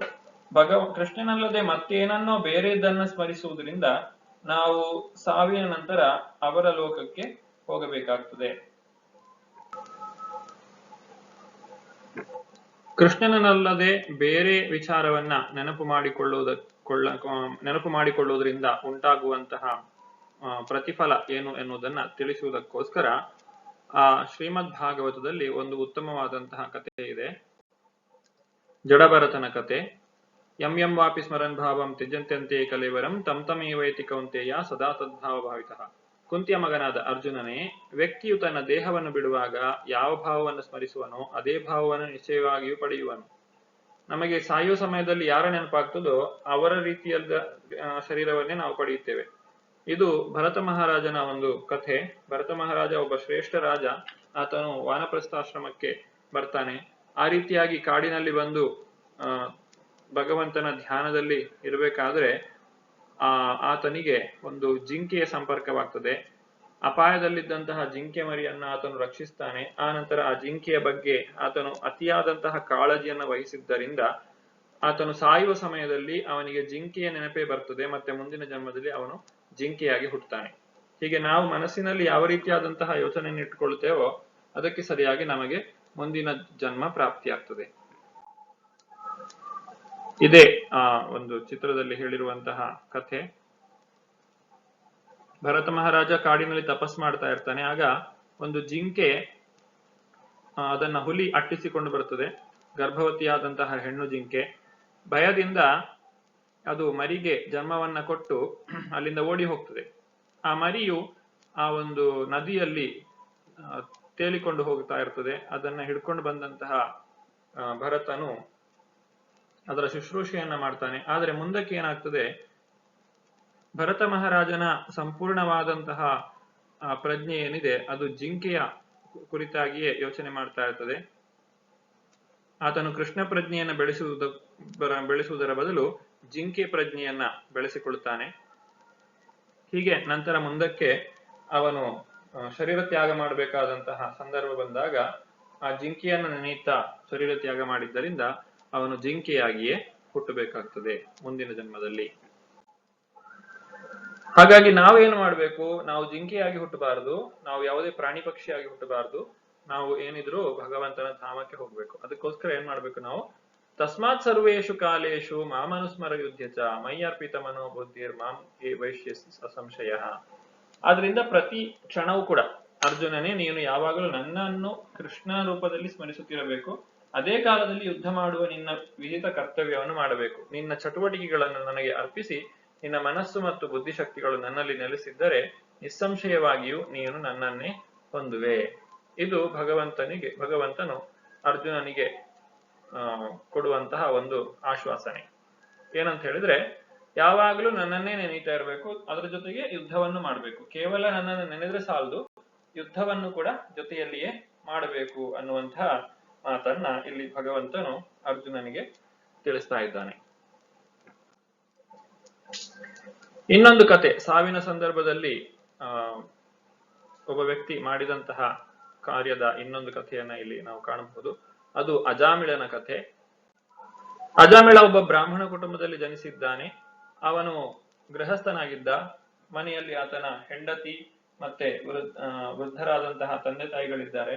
ಆದ್ರೆ ಒಂದು ಸಲ ಆತನು ಕಾಡಿನಲ್ಲಿ ಸಮಿತ್ತುಗಳನ್ನ ಒಂದು ಸಂಗ್ರಹ ಮಾಡ್ಲಿಕ್ಕೆ ಹೋಗಿದ್ದಾಗ ಒಬ್ಬ ವೇಶ್ಯಾ ಸ್ತ್ರೀ ಒಂದು ಈ ರೀತಿಯಾಗಿ ಒಬ್ಬ ಪುರುಷನ ಜೊತೆ ತಾನು ಆ ಭೌತಿಕವಾದಂತಹ ಇಂದ್ರಿಯ ಭೋಗದಲ್ಲಿ ತೊಡಗಿರುವುದನ್ನು ಕಾಣ್ತಾನೆ. ಇದನ್ನು ಕಂಡಂತಹ ಅಜಮಿಳನಿಗೆ ತಾನು ಇದೇ ರೀತಿಯಲ್ಲಿ ಇಂದ್ರಿಯ ಭೋಗದಲ್ಲಿ ತೊಡಗಬೇಕು ಅನ್ನುವಂತಹ ಆಸೆ ಉಂಟಾಗಿ ಆತನು ತನ್ನ ಹೆಂಡತಿ ಮತ್ತು ವೃದ್ಧರಾದ ತಂದೆ ತಾಯಿಯರನ್ನ ಮನೆಯಿಂದ ಹೊರಗೆ ಹಾಕ್ತಾನೆ. ನಂತರ ಆ ವೇಷಿಯೊಂದಿಗೆ ಸಂಸಾರವನ್ನ ಮಾಡಲಿಕ್ಕೆ ಪ್ರಾರಂಭಿಸ್ತಾನೆ. ಈ ರೀತಿಯಾಗಿ ಆ ಅಜಮಿಳನು ಪತನವನ್ನ ಹೊಂದುತ್ತಾನೆ. ಪತನವನ್ನ ಹೊಂದಿದಂತಹ ಅಜಮಿಳನ ಕೊನೆಯ ಸಮಯದಲ್ಲಿ ಅವನು ಸಾವು ಹತ್ತಿರ ಬಂದಾಗ ಅವನನ್ನ ಕೊಂಡೋಗ್ಲಿಕ್ಕೆ ಯಮದೂತರು ಬರ್ತಾರೆ. ಆದ್ರೆ ಯಮದೂತರು ಬಂದಾಗ ಅಲ್ಲಿ ಅಜಮಿಳನು ತನ್ನ ಸಣ್ಣ ಮಗನಾದಂತಹ ಕಿರಿಯ ಮಗನಾದಂತಹ ನಾರಾಯಣನನ್ನ ಜೋರಾಗಿ ಕರೆಯುತ್ತಾನೆ. ನಾರಾಯಣ ಅನ್ನುವಂತಹ ಮಾತು ಅವನ ಬಾಯಿಂದ ಬಂದ ಕಾರಣದಿಂದಾಗಿ ಆ ವಿಷ್ಣು ದೂತರು ಬಂದು ಯಮದೂತರನ್ನ ತಡೆದು ಆ ಅಜಮಿಳನಿಗೆ ಇನ್ನೊಂದು ಅವಕಾಶವನ್ನ ಕೊಡ್ತಾರೆ. ಇನ್ನೊಂದು ಅವಕಾಶವನ್ನ ಕೊಟ್ಟು ಅವನು ಭಗವಂತನ ಭಕ್ತಿಯನ್ನ ಮಾಡಿ ಆ ಭಗವದ್ಧಾಮಕ್ಕೆ ಹೋಗ್ಲಿಕ್ಕೆ ಸಾಧ್ಯವಾಗುತ್ತದೆ. ಇದು ಭಗವಂತನನ್ನ ನೆನೆಯುವ ಆ ಸಾವಿನ ಸಮಯದಲ್ಲಿ ಭಗವಂತನನ್ನ ನೆನೆಯುವುದರಿಂದ ಉಂಟಾಗುವಂತಹ ಒಂದು ಪ್ರಯೋಜನ. ಅಭ್ಯಾಸ ಯೋಗ ಯುಕ್ತೇನ ಚೇತಸಾ ನಾನ್ಯಗಾಮಿನ ಪರಮಂ ಪುರುಷಂ ದಿವ್ಯಂ ಯಾತಿ ಪಾರ್ಥಾನುಚಿಂತಯನ್. ಪಾರ್ಥನೆ, ದೇವೋತ್ತಮ ಪರಮಪುರುಷನಂತೆ ನನ್ನನ್ನು ಯಾರು ಧ್ಯಾನಿಸುತ್ತಾರೋ, ಬೇರೆ ಯಾವ ಕಡೆಗೂ ಮನಸ್ಸು ಚಲಿಸದಂತೆ ಯಾರ ಮನಸ್ಸು ಸದಾ ನನ್ನಲ್ಲಿ ತನ್ಮಯವಾಗಿರುವುದೋ ಅವನು ಖಂಡಿತವಾಗಿಯೂ ನನ್ನ ಬಳಿಗೆ ಬರುತ್ತಾನೆ. ನಾವು ಮುಂದಿನ ಜನ್ಮದಲ್ಲಿ ಪ್ರಾಣಿಯೋ ಪಕ್ಷಿಯೋ ಆಗಿ ಹುಟ್ಟಬಾರದು ಅಂತ ಹೇಳಿದ್ರೆ ನಾವು ಭಗವಂತನ ಭಕ್ತಿಯನ್ನ ಮಾಡಬೇಕು. ಆ ಭಗವಂತನನ್ನ ಸದಾಕಾಲ ನೆನೆಯಲಿಕ್ಕೆ ನಾವು ಅಭ್ಯಾಸವನ್ನ ಮಾಡಬೇಕು. ಈ ರೀತಿಯಾಗಿ ಮಾಡುವುದರಿಂದ ಆ ಭಗವಂತನು ಪರಮಂ ಪುರುಷಂ ದಿವ್ಯಂ ಅಂದ್ರೆ ಆ ಆಧ್ಯಾತ್ಮಿಕ ಲೋಕಕ್ಕೆ, ವೈಕುಂಠ ಲೋಕಕ್ಕೆ ನಾವು ಖಂಡಿತವಾಗಿಯೂ ಸೇರ್ತೇವೆ. ಇದರಲ್ಲಿ ಯಾವುದೇ ಸಂಶಯವೂ ಕೂಡ ಇಲ್ಲ. ಸಾವಿನ ಸಮಯದಲ್ಲಿ ಭಗವಂತನನ್ನ ನೆನೆಯಬೇಕಾದ್ರೆ ಅದು ಯಾವ ರೀತಿಯಾಗಿ ನೆನೆಯಲಿಕ್ಕೆ ಸಾಧ್ಯ ಅನ್ನೋದನ್ನ ಇಲ್ಲಿ ಭಗವಂತ ತಿಳಿಸಿಕೊಡ್ತಾ ಇದ್ದಾನೆ.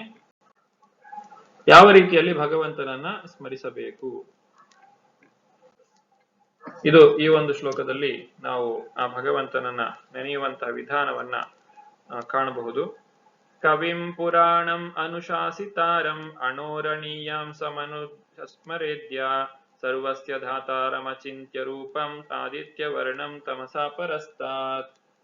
ಪರಮಪುರುಷನು ಎಲ್ಲವನ್ನೂ ಬಲ್ಲವನು, ಅತಿ ಪುರಾತನನು, ನಿಯಂತ್ರಕನು, ಅತ್ಯಂತ ಸಣ್ಣದಕ್ಕಿಂತ ಸಣ್ಣವನು, ಎಲ್ಲವನ್ನೂ ಪಾಲಿಸುವವನು, ಎಲ್ಲ ಐಹಿಕ ಕಲ್ಪನೆಗಳನ್ನು ಮೀರಿದವನು, ಚಿಂತನೆಯನ್ನು ಮೀರಿದವನು ಮತ್ತು ಸದಾ ಒಬ್ಬ ಪುರುಷನು ಎಂದು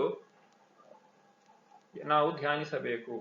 ಅವನು ಸೂರ್ಯನಂತೆ ಪ್ರಕಾಶಿಸುವವನು ಮತ್ತು ದಿವ್ಯನಾಗಿದ್ದು ಈ ಐಹಿಕ ಪ್ರಕೃತಿಗೆ ಅತೀತನಾಗಿರುವವನು. ಭಗವಂತನು ಒಬ್ಬ ಭಕ್ತನು ತನ್ನನ್ನು ಯಾವ ರೀತಿಯಾಗಿ ನೆನೆಯಬೇಕು ಅನ್ನೋದನ್ನ ಇಲ್ಲಿ ಬಹಳ ಸ್ಪಷ್ಟವಾಗಿ ನಮಗೆ ತಿಳಿಸಿಕೊಡ್ತಾ ಇದ್ದಾನೆ.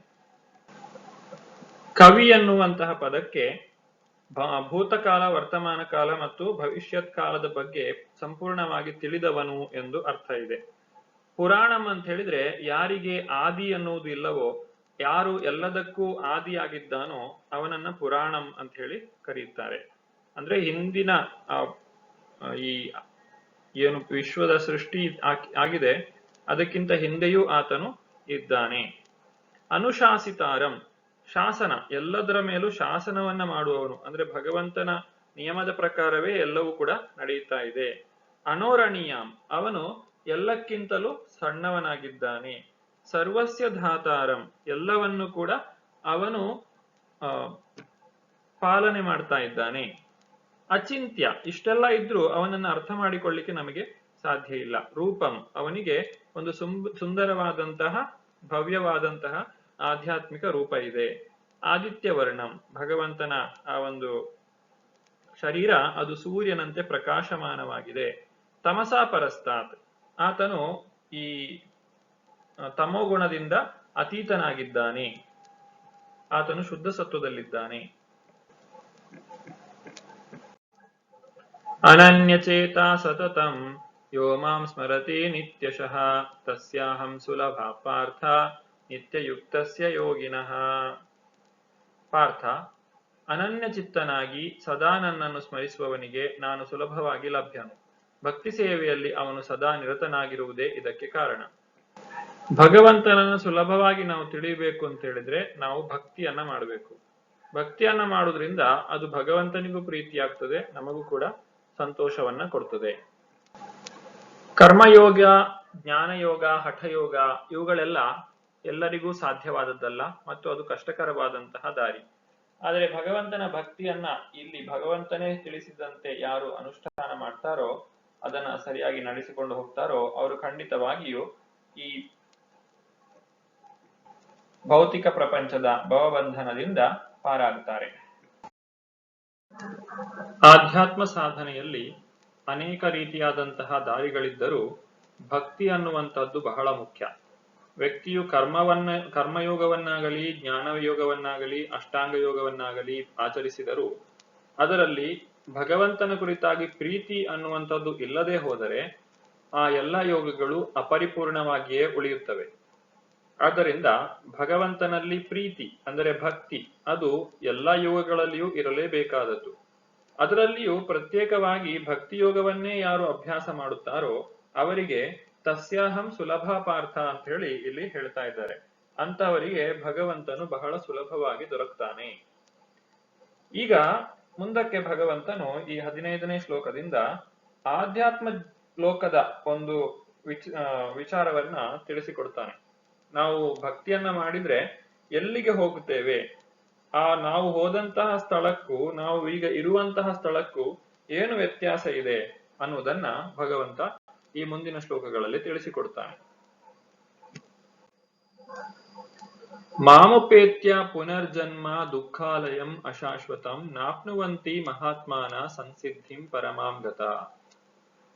ಭಕ್ತಿಪೂರ್ವಕ ಯೋಗಿಗಳಾದ ಮಹಾತ್ಮರು ನನ್ನನ್ನು ಸೇರಿದ ಮೇಲೆ ದುಃಖಗಳ ತವರಾದ ಈ ಅಶಾಶ್ವತ ಪ್ರಪಂಚಕ್ಕೆ ಹಿಂದಿರುಗುವುದಿಲ್ಲ, ಏಕೆಂದರೆ ಅವರು ಅತ್ಯುನ್ನತ ಪರಿಪೂರ್ಣತೆಯನ್ನು ಸಾಧಿಸಿದ್ದಾರೆ. ಇಲ್ಲಿ ಈ ಭೌತಿಕ ಪ್ರಪಂಚವನ್ನ ಅಂದ್ರೆ ಪಂಚಭೂತಗಳಿಂದ ಮಾಡಿರುವಂತಹ ಈ ಪ್ರಪಂಚವನ್ನ ದುಃಖಾಲಯಂ ಅಶಾಶ್ವತಂ ಅಂತ ಹೇಳಿ ಕರೆದಿದ್ದಾರೆ. ಇಲ್ಲಿ ದುಃಖಾಲಯ ಅಂತ ಹೇಳಿದ್ರೆ ಇಲ್ಲಿ ಯಾವಾಗಲೂ ದುಃಖ ಅನ್ನುವಂಥದ್ದು ಇದ್ದದ್ದೇ. ದುಃಖ ಇಲ್ಲದೆ ಇರುವಂತಹ ಸ್ಥಿತಿ ಇಲ್ಲಿ ಇರ್ಲಿಕ್ಕೆ ಸಾಧ್ಯ ಇಲ್ಲ. ಯಾಕಂದ್ರೆ ಈ ಪ್ರಪಂಚದ ಒಂದು ಲಕ್ಷಣವೇ ಹಾಗೆ. ಈಗ ಒಬ್ಬ ವ್ಯಕ್ತಿ ತಾನು ಆಸ್ಪತ್ರೆಗೆ ಸೇರಿದ್ರೆ ಅಥವಾ ತಾನು ಜೈಲು ವಾಸವನ್ನ ಅನುಭವಿಸ್ತಾ ಇದ್ರೆ ಆತನಿಗೆ ಪ್ರತಿನಿತ್ಯವೂ ಕೂಡ ಕಷ್ಟ ಅನ್ನುವಂಥದ್ದು ಇರ್ತದೆ. ಯಾಕಂದ್ರೆ ಅವನಲ್ಲಿಗೆ ಹೋಗಿರುವಂತದ್ದೇ ಕಷ್ಟ ಪಡ್ಲಿಕ್ಕೋಸ್ಕರ. ಯಾರು ಆಸ್ಪತ್ರೆಗೆ ಹೋಗಿ ಸೇರಿದ್ದಾರೋ ಅವರಿಗೆ ಬೇರೆ ಬೇರೆ ರೀತಿಯಾದಂತಹ ಚಿಕಿತ್ಸೆಯನ್ನ ಕೊಡ್ತಾರೆ ಮತ್ತು ಅವನಿಗೆ ಕಹಿಯಾದ ಔಷಧಿಯನ್ನ ಕೊಡ್ತಾರೆ. ವೈದ್ಯರು ಹೇಳಿದ ರೀತಿಯಲ್ಲೇ ಅವನ ಜೀವನವನ್ನು ನಡೆಸಬೇಕಾಗ್ತದೆ. ಇದರಿಂದ ಅವನಿಗೆ ಯಾವಾಗಲೂ ಕಷ್ಟಗಳು ಇರ್ತವೆ. ಹಾಗೆ ಒಬ್ಬ ಜೈಲಿನಲ್ಲಿರುವಂತಹ ಖೈದಿಗೂ ಕೂಡ ಅವನನ್ನ ಮತ್ತೆ ಮೊದಲಿನ ರೀತಿಯಲ್ಲಿ ಅವನನ್ನ ಒಳ್ಳೆಯ ನಾಗರಿಕ ವ್ಯಕ್ತಿಯನ್ನಾಗಿ ಮಾಡ್ಲಿಕ್ಕೋಸ್ಕರ ಅವನಿಗೆ ಏನೆಲ್ಲ ಕಷ್ಟಗಳನ್ನ ಕೊಡ್ಬೇಕೋ ಅದೆಲ್ಲವನ್ನು ಕೂಡ ಕೊಡ್ತಾರೆ. ನಾವು ಸಾಮಾನ್ಯವಾಗಿ ಏನಂದ್ಕೊಳ್ತೇವೆ, ನಾನು ಕಷ್ಟಪಟ್ಟು ದುಡಿದ್ರೆ, ನಾನು ಕಷ್ಟಪಟ್ಟು ಒಂದು ಉತ್ತಮವಾದ ಸ್ಥಾನವನ್ನ ಗಳಿಸಿದ್ರೆ ನನಗೆ ಯಾವುದೇ ಕಷ್ಟಗಳು ಬರುವುದಿಲ್ಲ ಅಂತ ಹೇಳಿ ನಾವು ಅಂದುಕೊಳ್ತೇವೆ. ಕಷ್ಟಗಳನ್ನ ದೂರ ಮಾಡ್ಲಿಕ್ಕೆ ನಾವು ನೋಡ್ತೇವೆ. ಆದ್ರೆ ಈ ಕಷ್ಟಗಳು ಅನ್ನುವಂಥದ್ದು ಈ ಪ್ರಪಂಚವನ್ನ ನಾವು ಬಿಡುವವರೆಗೂ ಅದು ನಮ್ಮನ್ನ ಬಿಡುವುದಿಲ್ಲ. ಈ ಪ್ರಪಂಚವು ಇರುವುದೇ ನಮ್ಮನ್ನ ಮತ್ತೆ ಭಗವಂತನ ಧಾಮಕ್ಕೆ ಹೋಗ್ಲಿಕ್ಕೆ ತಯಾರು ಮಾಡ್ಲಿಕ್ಕೋಸ್ಕರ. ಆದ್ದರಿಂದಲೇ ನಮಗೆ ಈ ಜನ್ಮ ಮೃತ್ಯು ಜರ ವ್ಯಾಧಿಗಳು ಬರ್ತವೆ. ಮತ್ತೆ ಈ ಆಧ್ಯಾತ್ಮಿಕ ಆದಿಭೌತಿಕ ಆದಿದೈವಿಕ ಅನ್ನುವಂತಹ ತಾಪತ್ರಯಗಳು ಬರ್ತವೆ. ಇವುಗಳೆಲ್ಲ ಬರುವುದೇ ನಮ್ಮನ್ನ ಮತ್ತೆ ಭಗವಂತನ ಆ ಒಂದು ಧಾಮಕ್ಕೆ ಕರ್ಕೊಂಡು ಹೋಗ್ಲಿಕ್ಕೆ ಮತ್ತು ಭಗವಂತನ ನೆನಪು ನಮಗೆ ಆಗಬೇಕು ಅನ್ನುವಂತಹ ಉದ್ದೇಶದಿಂದ. ನಾವು ಹಿಂದೆ ಮಾಡಿರುವಂತಹ ಎಷ್ಟೋ ಕರ್ಮಗಳು ನಮ್ಮನ್ನ ಅದು ಮತ್ತೆ ಮತ್ತೆ ಮತ್ತೆ ಬಾಧಿಸ್ತಾ ಇರ್ತದೆ. ಈ ಕರ್ಮಗಳನ್ನ ಪೂರ್ತಿಯಾಗಿ ಕಳೆದುಕೊಳ್ಳುವವರೆಗೆ ಯಾವುದೇ ಕಷ್ಟಗಳು ಕೂಡ ನಿಲ್ಲುವುದಿಲ್ಲ. ಈ ಕರ್ಮಗಳೆಲ್ಲ ಕಳೆದು ಹೋದ ಮೇಲೆ ನಾವು ಈ ಭೌತಿಕ ಪ್ರಪಂಚದಲ್ಲಿ ಇರುವುದು ಅಗತ್ಯ ಇಲ್ಲ. ನಾವು ಭಗವಂತನ ಧಾಮಕ್ಕೆ ಹೋಗಬಹುದು. ಆದ್ದರಿಂದ ಇಲ್ಲಿ ನಾವು ಇದ್ದೇವೆ ಅಂತ ಹೇಳಿದ್ರೆ ನಮಗೆ ಕಷ್ಟಗಳು ಬರ್ತವೆ ಅಂತ ಹೇಳಿಯೇ ಅರ್ಥ. ನಾವು ಯಾವತ್ತೂ ಸಂಪೂರ್ಣವಾಗಿ ಎಲ್ಲ ಕಷ್ಟಗಳಿಂದ ದೂರ ಆಗ್ಲಿಕ್ಕೆ ಸಾಧ್ಯ ಇಲ್ಲ. ನಾವು ಸ್ವಲ್ಪ ನಮ್ಮ ಜೀವನವನ್ನ ಗಮನಿಸಿ ನೋಡಿದ್ರೆ, ಸ್ವಲ್ಪ ಸರಿಯಾಗಿ ಅವಲೋಕನ ಮಾಡಿ ನೋಡಿದ್ರೆ ನಮಗೆ ಹೇಗಿರ್ತದೆ ಅಂತ ಹೇಳಿದ್ರೆ, ಯಾವ್ದಾದ್ರು ಒಂದು ಕಷ್ಟ ಬರ್ತದೆ, ನಂತರ ಆ ಕಷ್ಟವು ಸ್ವಲ್ಪ ಸಮಯದ ನಂತರ ಪರಿಹಾರವಾಗಿ ಹೋಗ್ತದೆ. ಆಮೇಲೆ ಆ ಕಷ್ಟಗಳು ಇಲ್ಲದೆ ಇರುವಂತಹ ಸ್ಥಿತಿಯನ್ನ ನಾವು ಸುಖ ಅಂತ ಹೇಳಿ ತಿಳ್ಕೊಳ್ತೇವೆ. ಅದರ ನಂತರ ಮತ್ತೆ ಇನ್ನೊಂದು ಕಷ್ಟ ಬರ್ತದೆ. ಆದ್ರೆ ಈಗ ನಾವು ಇಲ್ಲಿಂದ ಒಂದು 5 ಅಥವಾ 10 ವರ್ಷಗಳ ಹಿಂದೆ ನನಗೆ ಯಾವ ಕಷ್ಟಗಳು ಬಂದಿತ್ತೋ ಅವುಗಳನ್ನು ನಾನು ನೆನೆಸಿಕೊಂಡ್ರೆ ಅವುಗಳು ಈಗ ನನಗೆ ಕಷ್ಟಗಳಲ್ಲ. ಯಾಕಂದ್ರೆ ಅದು ಬಂದು ಹೋಗಿ ಆಗಿದೆ. ಹಾಗೆ ಮುಂದೆ ಬರುವಂತಹ ಕಷ್ಟಗಳು ಕೂಡ ಈಗ ಅದು ನನ್ನನ್ನ ಬಾಧಿಸ್ತಾ ಇಲ್ಲ. ಅಂದ್ರೆ ಇದರ ಅರ್ಥ ಏನು, ನಾವು ಇಲ್ಲಿ ಕಷ್ಟಪಡುವಂತಹದ್ದು ಅದು ಸಿದ್ಧವಾಗಿದೆ. ಇದರಿಂದ ತಪ್ಪಿಸಿಕೊಳ್ಳುವಂತಹ ಪ್ರಶ್ನೆ ಇಲ್ಲ. ನಾವು ಇದರಿಂದ ಪಾಠವನ್ನ ಕಲಿಬೇಕಷ್ಟೆ. ಅದನ್ನು ಬಿಟ್ಟು ನಾನು ಎಷ್ಟೇ ವ್ಯವಸ್ಥೆಯನ್ನ ಮಾಡಿಕೊಂಡ್ರು, ಬಡವನಾದರೂ ಚಿಂತೆ ಬಲ್ಲಿದನಾದರೂ ಚಿಂತೆ ಅಂತ ಹೇಳುವ ಹಾಗೆ ಎಲ್ಲರಿಗೂ ಕೂಡ ಕಷ್ಟಗಳು ಇದ್ದದ್ದೇ. ಯಾಕಂದ್ರೆ ಇದು ಭೌತಿಕ ಪ್ರಪಂಚ. ಅದನ್ನೇ ಇಲ್ಲಿ ಭಗವಂತ ಹೇಳುವುದು ದುಃಖಾಲಯಂ. ನಾವೀಗ ಔಷಧಾಲಯ ಅಂತ ಹೇಳಿದ್ರೆ ಅಲ್ಲಿ ಔಷಧ ಸಿಗ್ತದೆ, ಅಥವಾ ಬೇರೆ ಬೇರೆ ಸ್ಥಳಗಳು ಅವುಗಳ ಹೆಸರಿಗೆ ಹೆಸರುವಾಸಿಯಾಗಿರ್ತವೆ. ಹಾಗೆ ಈ ಭೌತಿಕ ಪ್ರಪಂಚ ಹೆಸರುವಾಸಿಯಾಗಿರುವಂತಹದ್ದು ದುಃಖಾಲಯ ಅಂತ ಹೇಳಿ, ದುಃಖದ ಆಲಯ. ಅದರಿಂದ ಇಲ್ಲಿ ದುಃಖವೇ ಸಿಗುತ್ತದೆ. ಇದನ್ನ ಬಿಟ್ಟು ಬೇರೇನು ಸಿಗ್ಲಿಕ್ಕೆ ಸಾಧ್ಯ ಇಲ್ಲ.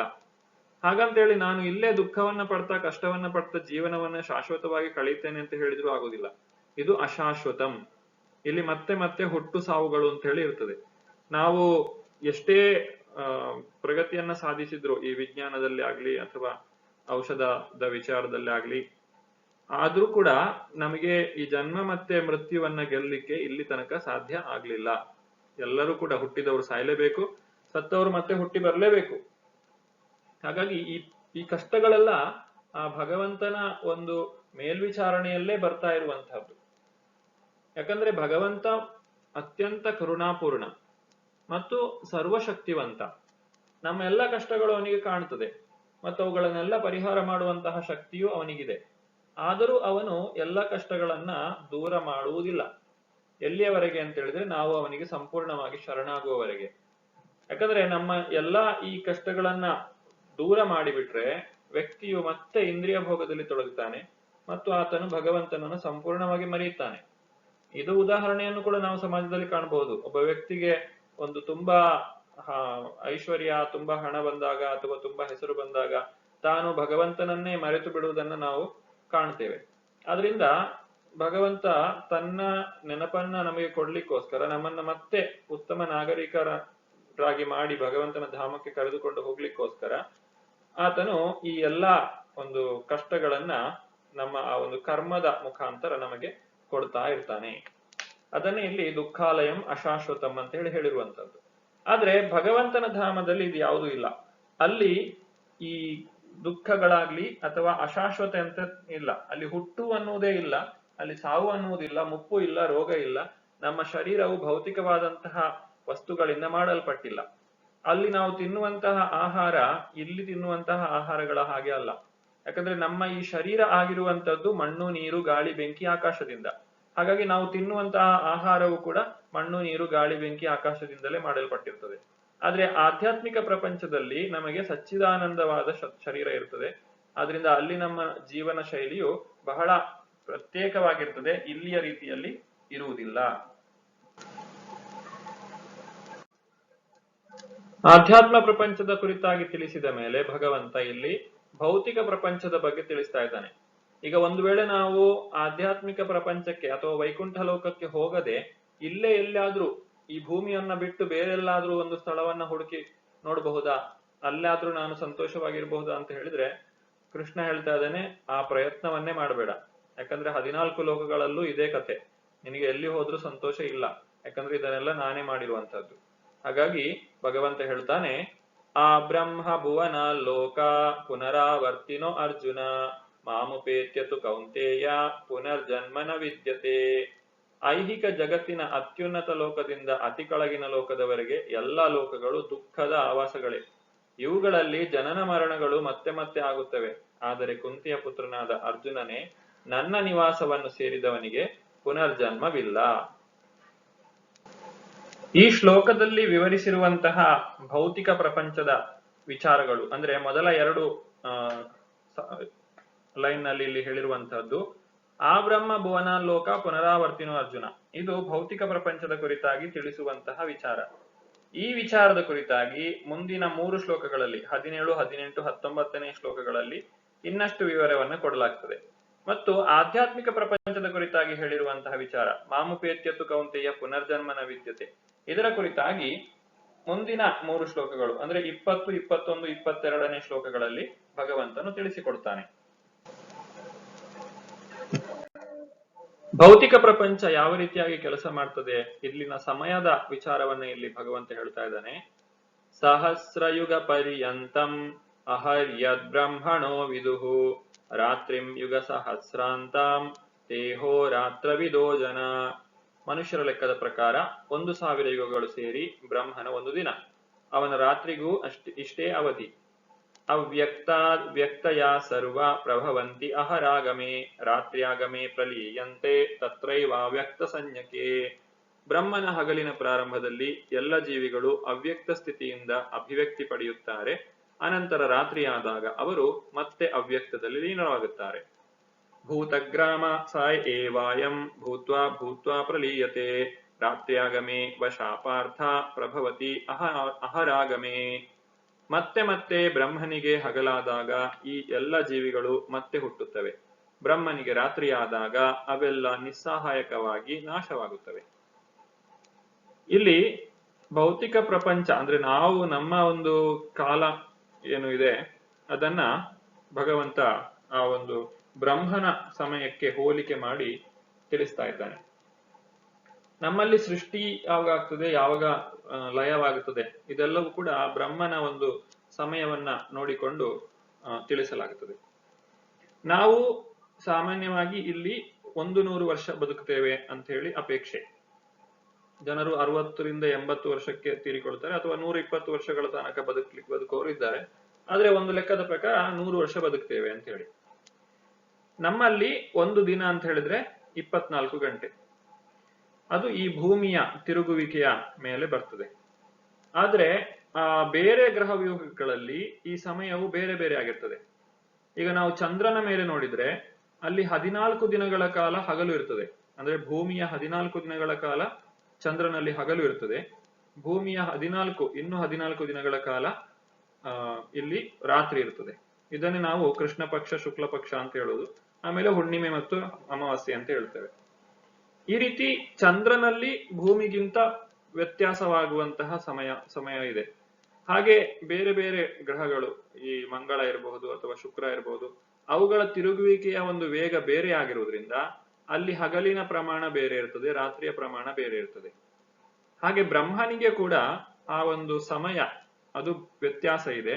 ಮತ್ತು ಅವರ ಸಮಯವನ್ನ ನಮ್ಮ ಸಮಯಕ್ಕೆ ಹೋಲಿಕೆ ಮಾಡಿ ನೋಡುವುದಾದ್ರೆ, ಈ ಭೂಮಿಯಲ್ಲಿ 4,32,000 ವರ್ಷಗಳು ಕಳೆದಾಗ ಒಂದು ಕಲಿಯುಗವು ಅಂತ್ಯವಾಗ್ತದೆ. ಅಂದ್ರೆ ಒಂದು ಕಲಿಯುಗದ ಆಯಸ್ಸು ಅಷ್ಟು. ಕಲಿಯುಗದ 2 ಪಟ್ಟು ದ್ವಾಪರ ಯುಗ, 3 ಪಟ್ಟು ತ್ರೇತಾಯುಗ, 4 ಪಟ್ಟು ಸತ್ಯಯುಗ. ಅಂದ್ರೆ ಕಲಿಯುಗದ ಒಟ್ಟು 10 ಪಟ್ಟು ಸೇರಿದಾಗ ಒಂದು ಯುಗ ಚಕ್ರ ಮುಗಿತದೆ. ಯುಗ ಚಕ್ರ ಅಂತ ಹೇಳಿದ್ರೆ ಒಂದು ಸತ್ಯ, ತ್ರೇತ, ದ್ವಾಪರ ಮತ್ತೆ ಕಲಿ, ಇವುಗಳು 4 ಒಟ್ಟಿಗೆ ಸೇರಿದಾಗ ಒಂದು ಯುಗ ಚಕ್ರ ಅಂತ ಹೇಳ್ತೇವೆ.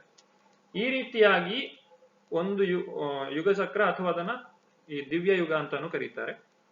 ಇಲ್ಲಿ ಅದನ್ನೇ ಹೇಳಿರುವಂತದ್ದು 1,000 ಯುಗಗಳು ಸೇರಿ ಅಂತ ಹೇಳಿದಾಗ, ಈ ರೀತಿಯಾಗಿ 1,000 ದಿವ್ಯ ಯುಗಗಳು ಅಥವಾ ಯುಗ ಚಕ್ರವು ಕಳೆದಾಗ ಅದು ಬ್ರಹ್ಮನಿಗೆ ಒಂದು ದಿನದ ಲೆಕ್ಕಾಚಾರ ಆಗಿರ್ತದೆ. ಆ ಒಂದು ದಿನದಲ್ಲಿ ಅಂದ್ರೆ ಆ 1000 ಮಹಾಯುಗಗಳಲ್ಲಿ 14 ಮನುಗಳು ಬಂದು ಹೋಗ್ತಾರೆ. ಇಲ್ಲಿ ಮೊದಲನೆಯ ಮನು ಈ ದಿನದ ಅಂದ್ರೆ ಇವತ್ತಿನ, ಈಗ ಬ್ರಹ್ಮ ಏನು ಚತುರ್ಮುಖ ಬ್ರಹ್ಮ ಇದ್ದಾನೆ, ಅವನ ಬೆಳಗ್ಗೆ ಯಾವಾಗ ಪ್ರಾರಂಭ ಆಗಿದೆ ಅಂತ ಹೇಳಿದ್ರೆ ಸ್ವಯಂಭುವ ಮನುವಿನ ಕಾಲದಲ್ಲಿ. ಸ್ವಯಂಭುವ, ಸಾರುಚಿಷ, ಹಾಗೆ ಈಗ ಪ್ರಸ್ತುತವಾಗಿ 7ನೇ ಮನ್ವಂತರ ನಡೀತಾ ಇದೆ. ಅಂದ್ರೆ ಈಗ ಒಂದು ಮಧ್ಯಾಹ್ನದ ಹೊತ್ತು ಅಂತ ಹೇಳ್ಬೋದು ಬ್ರಹ್ಮನಿಗೆ. ಅಂದ್ರೆ ಇನ್ನೂ 7 ಮನುಗಳು ಬರ್ಲಿಕ್ಕಿದ್ದಾರೆ. ಬ್ರಹ್ಮ ಈಗ ಹೇಗೆ ಒಂದು ನಾವು ಆಫೀಸ್ ಅನ್ನ ತೆರೀತೇವೆ, ಬೆಳಗ್ಗೆ 9 ಗಂಟೆಗೆ ತೆರೆದ್ರೆ ಸಂಜೆ 5 ಗಂಟೆ 6 ಗಂಟೆವರೆಗೆ ತೆರೆದಿಡ್ತೇವೆ. ಅದೇ ರೀತಿ ಬ್ರಹ್ಮನು ಕೂಡ ತನ್ನ ಸೃಷ್ಟಿ ಕಾರ್ಯವನ್ನ ಪ್ರಾರಂಭ ಮಾಡಿ 6 ಮನ್ವಂತರಗಳು ಕಳೆದು 7ನೇ ಮನ್ವಂತರ ನಡೀತಾ ಇದೆ. ಆಮೇಲೆ ಆಗ್ಲೇ ನೋಡಿದ ಹಾಗೆ ಈ ಒಂದು ಮನ್ವಂತರ ಅಂತ ಹೇಳಿದ್ರೆ 71 ಮಹಾಯುಗಗಳು. 71 ಮಹಾಯುಗಗಳಲ್ಲಿ ಈಗಾಗಲೇ 27 ಮಹಾಯುಗಗಳು ಕಳೆದು 28ನೇ ಮಹಾಯುಗ ನಡೀತಾ ಇದೆ. ಅದನ್ನೇ ಅಷ್ಟಾವಿಂಶತಿತಮೇ ಕಲಿಯುಗೆ ಪ್ರಥಮ ಪಾದೆ ಅಂತ ಹೇಳ್ತೇವೆ. ಆ 28ನೆಯ ಮಹಾಯುಗದ ಕಲಿಯುಗದಲ್ಲಿ ನಾವು ಪ್ರಥಮ ಪಾದದಲ್ಲಿ ಇದ್ದೇವೆ. ಇದನ್ನ ಸಂಕಲ್ಪ ಮಾಡುವಾಗ ಪುರೋಹಿತರು ಹೇಳ್ತಾರೆ. ಅಂತಹ ಆ ಒಂದು ಕಾಲಘಟ್ಟದಲ್ಲಿ ನಾವು ಈಗ ಇರುವಂತಹದ್ದು, ಅದನ್ನ ಇಲ್ಲಿ ಭಗವಂತ ತಿಳಿಸುವುದು. ಹೀಗೆ 1,000 ವರ್ಷಗಳು, 1,000 ಮಹಾಯುಗಗಳು ಸೇರಿ ಒಂದು ಬ್ರಹ್ಮನ ಹಗಲು, ಅದೇ ರೀತಿ ಆತನ ರಾತ್ರಿಯೂ ಕೂಡ ಇರ್ತದೆ. ಬ್ರಹ್ಮನ ಹಗಲು ಯಾವಾಗ ಬರ್ತದೋ ಆಗ ಸೃಷ್ಟಿ ಕಾರ್ಯ ನಡೀತದೆ. ಮತ್ತು ನಾವು ಬೇರೆ ಬೇರೆ ಶರೀರಗಳನ್ನ ಪಡೀತಾ ಹುಟ್ಟುತ್ತಾ ಸಾಯ್ತಾ ಇರ್ತೇವೆ. ಮತ್ತು ಬ್ರಹ್ಮನಿಗೆ ರಾತ್ರಿ ಆದಾಗ ಎಲ್ಲಾ ಸೃಷ್ಟಿಯಾದಂತಹ ಎಲ್ಲಾ ಜೀವಿಗಳು ಕೂಡ ಆ ಭಗವಂತನ ಶರೀರವನ್ನ ಪ್ರವೇಶ ಮಾಡ್ತವೆ. ಮತ್ತು ಇಲ್ಲಿ ಎಲ್ಲ ಏನು ಸೃಷ್ಟಿ ಕಾರ್ಯ ಇದೆ ಅದೆಲ್ಲವೂ ಕೂಡ ನಾಶವಾಗಿ ಹೋಗ್ತದೆ. ಮತ್ತೆ ಮರುದಿನ ಮತ್ತೆ ಬ್ರಹ್ಮದೇವನು ಸೃಷ್ಟಿ ಕಾರ್ಯವನ್ನ ಪ್ರಾರಂಭ ಮಾಡ್ತಾನೆ. ಹೀಗೆ ಮತ್ತೆ ಮತ್ತೆ ಬ್ರಹ್ಮನಿಗೆ ಹಗಲಾದಾಗ ಜೀವಿಗಳು ಹುಟ್ಟುತ್ತವೆ, ಬ್ರಹ್ಮನಿಗೆ ರಾತ್ರಿ ಆದಾಗ ನಿಸ್ಸಹಾಯಕವಾಗಿ ನಾಶವಾಗುತ್ತವೆ. ನಮಗೆ ಇದರ ಮೇಲೆ ಯಾವುದೇ ಒಂದು ನಿಯಂತ್ರಣ ಇರುವುದಿಲ್ಲ. ಹುಟ್ಟುವುದು ಸಾಯುವುದು, ಹುಟ್ಟುವುದು ಸಾಯುವುದು, ಇದೇ ನಮ್ಮ ಜೀವನ ಆಗಿರುತ್ತದೆ. ಹೀಗೆ ಭೂತ್ವ ಪ್ರಲೀಯತೆ. ಇಂತಹ ಪ್ರಪಂಚದಲ್ಲಿ ನಾವು ಸುಖವಾಗಿರ್ಲಿಕ್ಕೆ ಹೇಗೆ ಸಾಧ್ಯ ಅನ್ನುವಂಥದ್ದು ನಮ್ಮ ಒಂದು ಪ್ರಶ್ನೆ. ಆದ್ರಿಂದ ಇಲ್ಲಿ ಸುಖವನ್ನ ಪಡೆಯುತ್ತೇನೆ ಅಂತ ಹೇಳಿ ಯಾರಾದ್ರೂ ತಿಳ್ಕೊಂಡ್ರೆ ಆತನು ಮೂರ್ಖನಾಗಿರ್ತಾನೆ.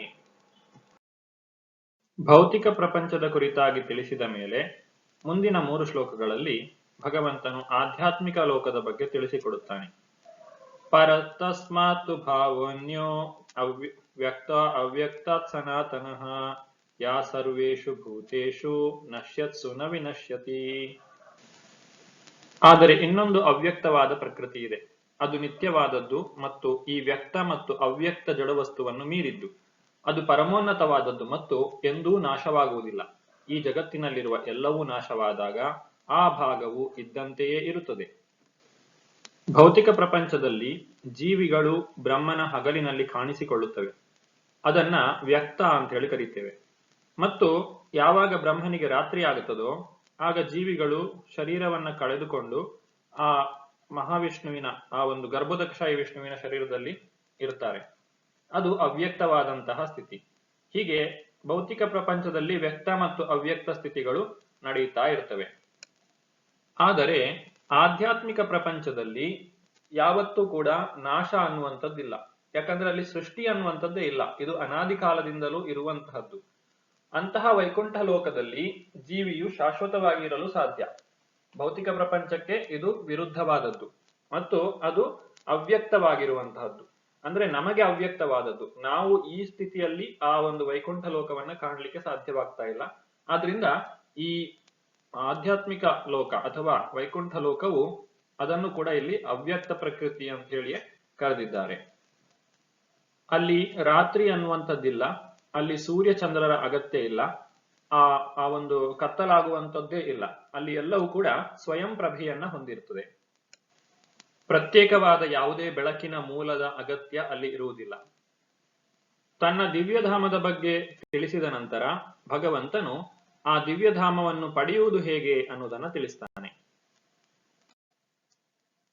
ಅವ್ಯಕ್ತೋಕ್ಷರ ಇತಿ ಉಕ್ತಸ್ತಮಾಹು ಪರಮಾಂ ಗತಿಂ ಯಂ ಪ್ರಾಪ್ಯ ನ ನಿವರ್ತಂತೆ ತದ್ಧಾಮ ಪರಮಂ ಮಮ.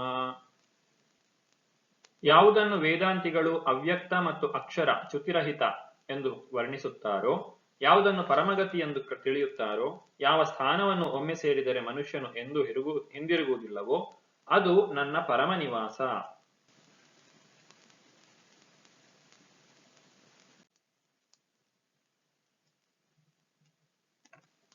ಇಪ್ಪತ್ತೆರಡನೇ ಶ್ಲೋಕದಲ್ಲಿ ಪುರುಷಾಸ ಪರಾಪಾರ್ಥ ಭಕ್ತ್ಯ ಲಭಸ್ತ್ವನನ್ಯಯ ಯಸ್ಯಂತಸ್ಥಾನಿ ಭೂತಾನಿ ಏನ ಸರ್ವಮಿದಂ ತತಂ. ಪ್ರಾರ್ಥನೆ: ಎಲ್ಲಕ್ಕಿಂತ ಶ್ರೇಷ್ಠನಾದ ದೇವೋತ್ತಮ ಪರಮಪುರುಷನನ್ನು ಪರಿಶುದ್ಧ ಭಕ್ತಿಯಿಂದ ಸೇರಬಹುದು. ತನ್ನ ನಿವಾಸದಲ್ಲಿದ್ದರೂ ಆತನು ಸರ್ವಾಂತರ್ಯಾಮಿ ಮತ್ತು ಎಲ್ಲ ವಸ್ತುಗಳು ಅವನ ಒಳಗೇ ಇವೆ. ಇಲ್ಲಿ ಭಗವಂತನನ್ನ ಸಾಧಿಸುವಂತಹ ದಾರಿಯನ್ನ ತಿಳಿಸಿಕೊಡಲಾಗಿದೆ. ಅದು ಪರಿಶುದ್ಧ ಭಕ್ತಿಯಿಂದ ಮಾತ್ರ ಸಾಧ್ಯ. ಭಗವಂತನಿರುವಂತೆ ತಿಳಿಯಬೇಕಾದ್ರೆ ಆ ಭಗವಂತನ ಭಗವಾನ್ ಸಾಕ್ಷಾತ್ಕಾರವನ್ನ ಪಡೆಯಬೇಕು. ಅಂದ್ರೆ ಆ ಭಗವಂತನ ದಿವ್ಯವಾದಂತಹ ಲೀಲೆಗಳ ಕುರಿತಾಗಿ ನಾವು ತಿಳಿದುಕೊಳ್ಳಬೇಕು. ಬ್ರಹ್ಮನ್ ಪರಮಾತ್ಮ ಸಾಕ್ಷಾತ್ಕಾರಗಳಲ್ಲಿ ನಾವು ಅಪರಿಪೂರ್ಣವಾಗಿ ಭಗವಂತನ ಬಗ್ಗೆ ತಿಳಿಯುತ್ತೇವೆ. ಬ್ರಹ್ಮನ್ ಸಾಕ್ಷಾತ್ಕಾರದಲ್ಲಿ ಕೇವಲ ಭಗವಂತನ ಶಕ್ತಿಯ ಕುರಿತಾಗಿ ತಿಳ್ಕೊಳ್ತೇವೆ ಮತ್ತು ಪರಮಾತ್ಮ ಸಾಕ್ಷಾತ್ಕಾರದಲ್ಲಿ ಭಗವಂತನು ನಮ್ಮ ಹೃದಯದಲ್ಲಿರುವುದನ್ನ ಕಾಣಲಿಕ್ಕೆ ಸಾಧ್ಯವಾಗ್ತದೆ. ಆದ್ರೆ ಭಗವಾನ್ ಸಾಕ್ಷಾತ್ಕಾರದಲ್ಲಿ ಭಗವಂತನ ಆ ಒಂದು ಷಡೈಶ್ವರ್ಯಗಳ ಕುರಿತಾಗಿ ನಾವು ತಿಳಿದುಕೊಳ್ಳಬಹುದು ಮತ್ತು ಆ ಭಗವಂತನ ಅಲೌಕಿಕವಾದಂತಹ ಆ ಒಂದು ಚಟುವಟಿಕೆಗಳು, ಭಗವಂತನ ಲೀಲೆಗಳು ಏನಿವೆ ಅವುಗಳನ್ನೆಲ್ಲ ತಿಳಿದುಕೊಳ್ಳಲಿಕ್ಕೆ ಸಾಧ್ಯವಾಗ್ತದೆ. ಯಾರು ಈ ರೀತಿಯಾಗಿ ಭಗವಂತನ ದಿವ್ಯಧಾಮಕ್ಕೆ ಹೋಗ್ಲಿಕ್ಕೆ ಪ್ರಯತ್ನ ಪಡ್ತಾರೋ ಅವರು ಭಕ್ತಿಯನ್ನ ಸಾಧನೆ ಮಾಡುವಂಥದ್ದು ಬಹಳ ಮುಖ್ಯ. ಈ ಒಂದು ಚಿತ್ರದಲ್ಲಿ ನಾವು ಗೋಲೋಕಧಾಮವನ್ನ ಕಾಣಬಹುದು. ಇಲ್ಲಿ ನಾವು ಏನನ್ನು ಕಾಣ್ತೇವೆ ಅಂತ ಹೇಳಿದ್ರೆ, ಇದು ಗರ್ಭೋದಕಶಾಹಿ ವಿಷ್ಣು ಅವರ ನಾಭಿ ಕಮಲದಿಂದ ಬಂದಂತಹ ಆ ಒಂದು ತಾವರೆ, ಅದರ ಮೇಲೆ ಬ್ರಹ್ಮನು ಉಪಸ್ಥಿತನಾಗಿದ್ದಾನೆ. ಹಾಗೆ ಗರ್ಭೋದಕಶಾಹಿ ವಿಷ್ಣುವು ಕ್ಷೀರೋದಕಶಾಹಿ ವಿಷ್ಣುವಾಗಿ ತನ್ನನ್ನು ತಾನು ವಿಸ್ತರಿಸಿಕೊಳ್ಳುತ್ತಾನೆ ಮತ್ತು ಆತನು ಈ 14 ಲೋಕಗಳಲ್ಲಿ ಏನು ಬ್ರಹ್ಮನು ಸೃಷ್ಟಿ ಮಾಡಿದಂತಹ ಜೀವಿಗಳಿವೆ ಆ ಎಲ್ಲಾ ಜೀವಿಗಳ ಹೃದಯದಲ್ಲಿಯೂ ತಾನು ವಾಸವಾಗ್ತಾನೆ. ಇಲ್ಲಿ ನಾವು ಕಾಣ್ತೇವೆ ಇದು ಬ್ರಹ್ಮಾಂಡ. ಈ ಬ್ರಹ್ಮಾಂಡದ ಬೇರೆ ಬೇರೆ ಪದರಗಳು. ಇದೇ ರೀತಿಯಾಗಿ ಅನೇಕ ಬ್ರಹ್ಮಾಂಡಗಳು ಆ ಮಹಾವಿಷ್ಣುವಿನ ಶರೀರದಿಂದ ಹೊರಗೆ ಬರ್ತಾ ಇವೆ. ಇಲ್ಲಿ ನಾವು ಸಣ್ಣ ಸಣ್ಣ ಮುತ್ತಿನ ಮಣಿಗಳಂತೆ ಕಾಣುವಂತಹ ಅದು ಎಲ್ಲವೂ ಕೂಡ ಒಂದೊಂದು ಬ್ರಹ್ಮಾಂಡದಂತೆ ಇವೆ. ಈ ರೀತಿ ಈ ಬ್ರಹ್ಮಾಂಡವನ್ನ ಭೇದಿಸಿ ನಾವು ಹೊರಗೆ ಬಂದೆವು ಅಂತ ಹೇಳಿದ್ರೆ ನಾವು ವೈಕುಂಠ ಲೋಕವನ್ನ ಕಾಣಲಿಕ್ಕೆ ಸಾಧ್ಯ.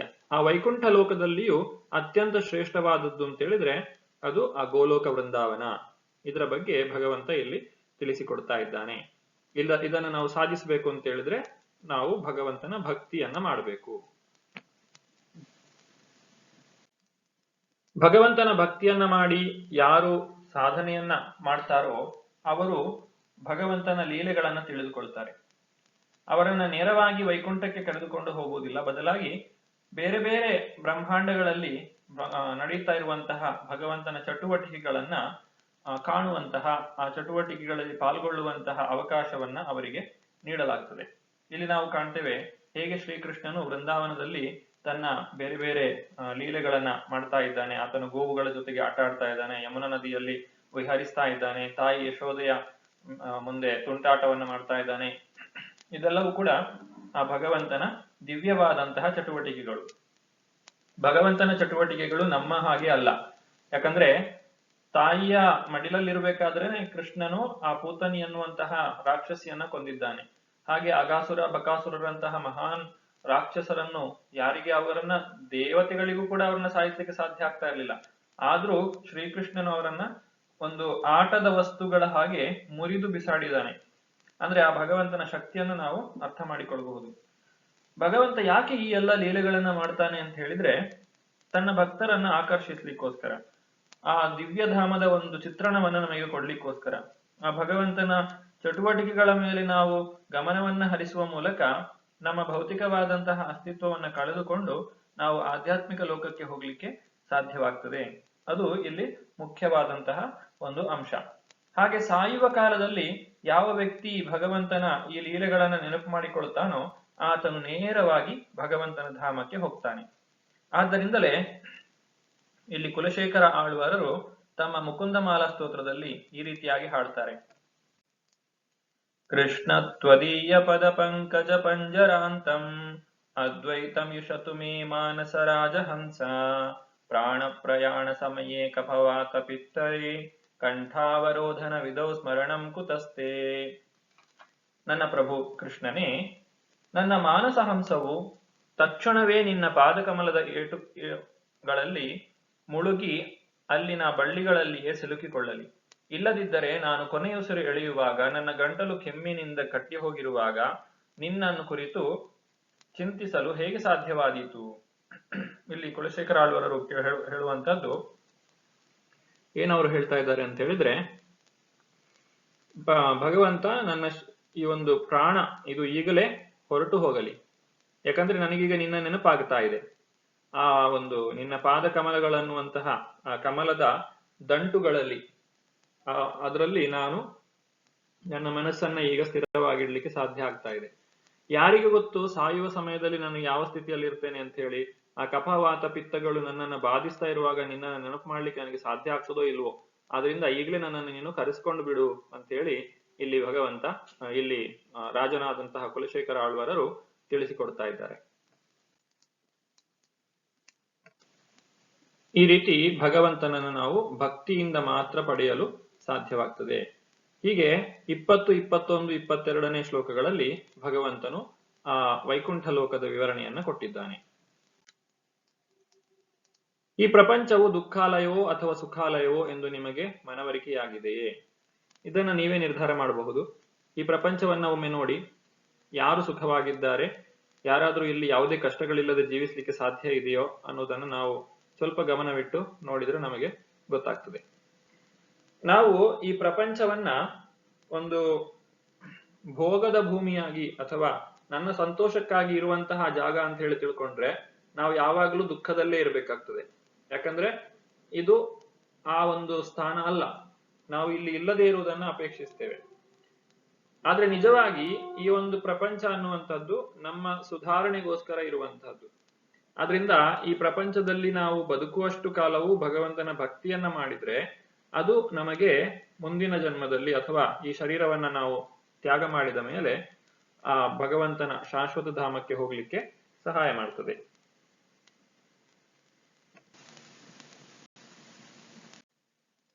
ವೇದೇಶು ಯಜ್ಞೇಶು ತಪಸ್ಸು ಚೈವ ದಾನೇಶು ಯತ್ಪುಣ್ಯ ಫಲಂ ಪ್ರದಿಷ್ಟಂ ಅತ್ಯೇತಿ ತತ್ಸರ್ವಮಿದಂ ವಿದಿತ್ವ ಯೋಗಿ ಪರಂ ಸ್ಥಾನಂ ಉಪೈತಿ ಚಾದ್ಯಂ. ಭಕ್ತಿಪೂರ್ವಕ ಸೇವೆಯ ಮಾರ್ಗವನ್ನು ಸ್ವೀಕರಿಸುವವನು ವೇದಾಧ್ಯಯನ, ಯಜ್ಞಗಳಾಚರಣೆ, ದಾನ ಮಾಡುವುದು ಅಥವಾ ತಾತ್ವಿಕ ಮತ್ತು ಕಾಮ್ಯಕರ್ಮಗಳಿಂದ ಬರುವ ಫಲಗಳನ್ನು ಕಳೆದುಕೊಳ್ಳಬೇಕಾಗಿಲ್ಲ. ಭಕ್ತಿ ಸೇವೆ ಮಾಡಿದರೆ ಸಾಕು. ಆತನು ಇವೆಲ್ಲವನ್ನು ಪಡೆಯುತ್ತಾನೆ ಮತ್ತು ಕಡೆಯಲ್ಲಿ ಪರಮ ಶಾಶ್ವತ ನಿವಾಸವನ್ನು ಸೇರುತ್ತಾನೆ. ಆ ಭಗವಂತನ ಒಂದು ಭಕ್ತಿಯನ್ನ ಮಾಡುವವರು ಏನನ್ನೂ ಕಳೆದುಕೊಳ್ಳುವುದಿಲ್ಲ. ಈಗ ನಾವು ಭಕ್ತಿ ಮಾಡುವಾಗ ಬೇರೆ ಎಲ್ಲ ಕರ್ತವ್ಯಗಳು ನಾವು ಮಾಡಲಿಲ್ಲ ಅಂತ ಹೇಳಿ ಬೇಸರ ಪಟ್ಟುಕೊಳ್ಳುವಂತಹ ಅಗತ್ಯ ಇಲ್ಲ. ಅದೆಲ್ಲವನ್ನು ಮಾಡಿದಂತಹ ಫಲವು ಆ ಭಕ್ತಿ ಮಾಡುವುದರಿಂದಲೇ ನಮಗೆ ದೊರಕ್ತದೆ. ಈ ರೀತಿ ಆ ಭಗವಂತನ ಧಾಮಕ್ಕೆ ಹೋಗ್ಲಿಕ್ಕೆ ಸಾಧ್ಯ. ಈ ಒಂದು ಅಧ್ಯಾಯದ ಸಾರಾಂಶ ಏನು ಅಂತ ಹೇಳಿದ್ರೆ, ಯಾರು ಭಗವಂತನ ಭಕ್ತಿಯನ್ನ ಮಾಡ್ತಾರೋ ಅವರು ಭಗವದ್ಧಾಮಕ್ಕೆ ಹಿಂದಿರುಗುತ್ತಾರೆ ಅನ್ನುವಂಥದ್ದು. ಹಾಗಾದ್ರೆ ಭಗವಂತನ ಧಾಮಕ್ಕೆ ಹೋಗ್ಬೇಕು ಅಂತ ಹೇಳಿದ್ರೆ ನಾವು ಶುದ್ಧ ಭಕ್ತಿಯನ್ನ ಅಭ್ಯಾಸ ಮಾಡಬೇಕು. ಈ ಶುದ್ಧ ಭಕ್ತಿಯನ್ನ ಅಭ್ಯಾಸ ಮಾಡುವುದು ಹೇಗೆ ಅನ್ನುವಂಥದ್ದು ಅದು ಪರಮ ರಹಸ್ಯವಾದಂತಹ ಒಂದು ವಿಚಾರ. ಅದನ್ನ ನಾವು 9ನೇ ಅಧ್ಯಾಯದಲ್ಲಿ ಕಲೀಲಿಕ್ಕಿದ್ದೇವೆ. ಅದನ್ನೇ ರಾಜವಿದ್ಯಾ ರಾಜಗುಹ್ಯ ಯೋಗ ಅಂತ ಹೇಳಿ ಕರೀತಾರೆ. ಇದನ್ನ ಯಾಕೆ ರಾಜವಿದ್ಯಾ ಅಥವಾ ರಾಜಗುಹ್ಯ ಅಂತ ಹೇಳ್ತಾರೆ? ಈ ಒಂದು ವಿದ್ಯೆಯನ್ನ, ಈ ಒಂದು ವಿಚಾರವನ್ನ ತಿಳಿದುಕೊಂಡಂತಹ ವ್ಯಕ್ತಿ ತನ್ನ ಜೀವನದ ಪರಮ ಲಕ್ಷ್ಯವನ್ನ, ಪರಮ ಗುರಿಯನ್ನ ಪಡೆಯಲಿಕ್ಕೆ ಸಾಧ್ಯ ಆಗ್ತದೆ. ಆದ್ರಿಂದಲೇ ಇದನ್ನ ರಾಜಗುಹ್ಯವಾದಂತಹ ಒಂದು ಜ್ಞಾನ ಅಂತ ಹೇಳಿ ತಿಳಿಸಿಕೊಡ್ತಾರೆ. ಅದು ಏನು ಅಂತ ಹೇಳಿ ನಾವು ಮುಂದಿನ ಅಧ್ಯಾಯದಲ್ಲಿ ನೋಡೋಣ. ಈ ರೀತಿ 8ನೇ ಅಧ್ಯಾಯದಲ್ಲಿ ನಾವು ಅರ್ಜುನನ 8 ಪ್ರಶ್ನೆಗಳನ್ನು ನೋಡಿದ್ದೇವೆ. 7 ಪ್ರಶ್ನೆಗಳಿಗೆ ಭಗವಂತ ತಕ್ಷಣವೇ ಉತ್ತರಿಸ್ತಾನೆ. ಒಂದು ಪ್ರಶ್ನೆಗೆ ಉಳಿದ ಇಡೀ ಅಧ್ಯಾಯದಲ್ಲಿ ಉತ್ತರವನ್ನ ಕೊಡ್ತಾನೆ. ಸಾವಿನ ಸಮಯದಲ್ಲಿ ಭಗವಂತನನ್ನ ಹೇಗೆ ನೆನಪು ಮಾಡಿಕೊಳ್ಳಬೇಕು ಅನ್ನೋದೇ ಆ ಪ್ರಶ್ನೆ.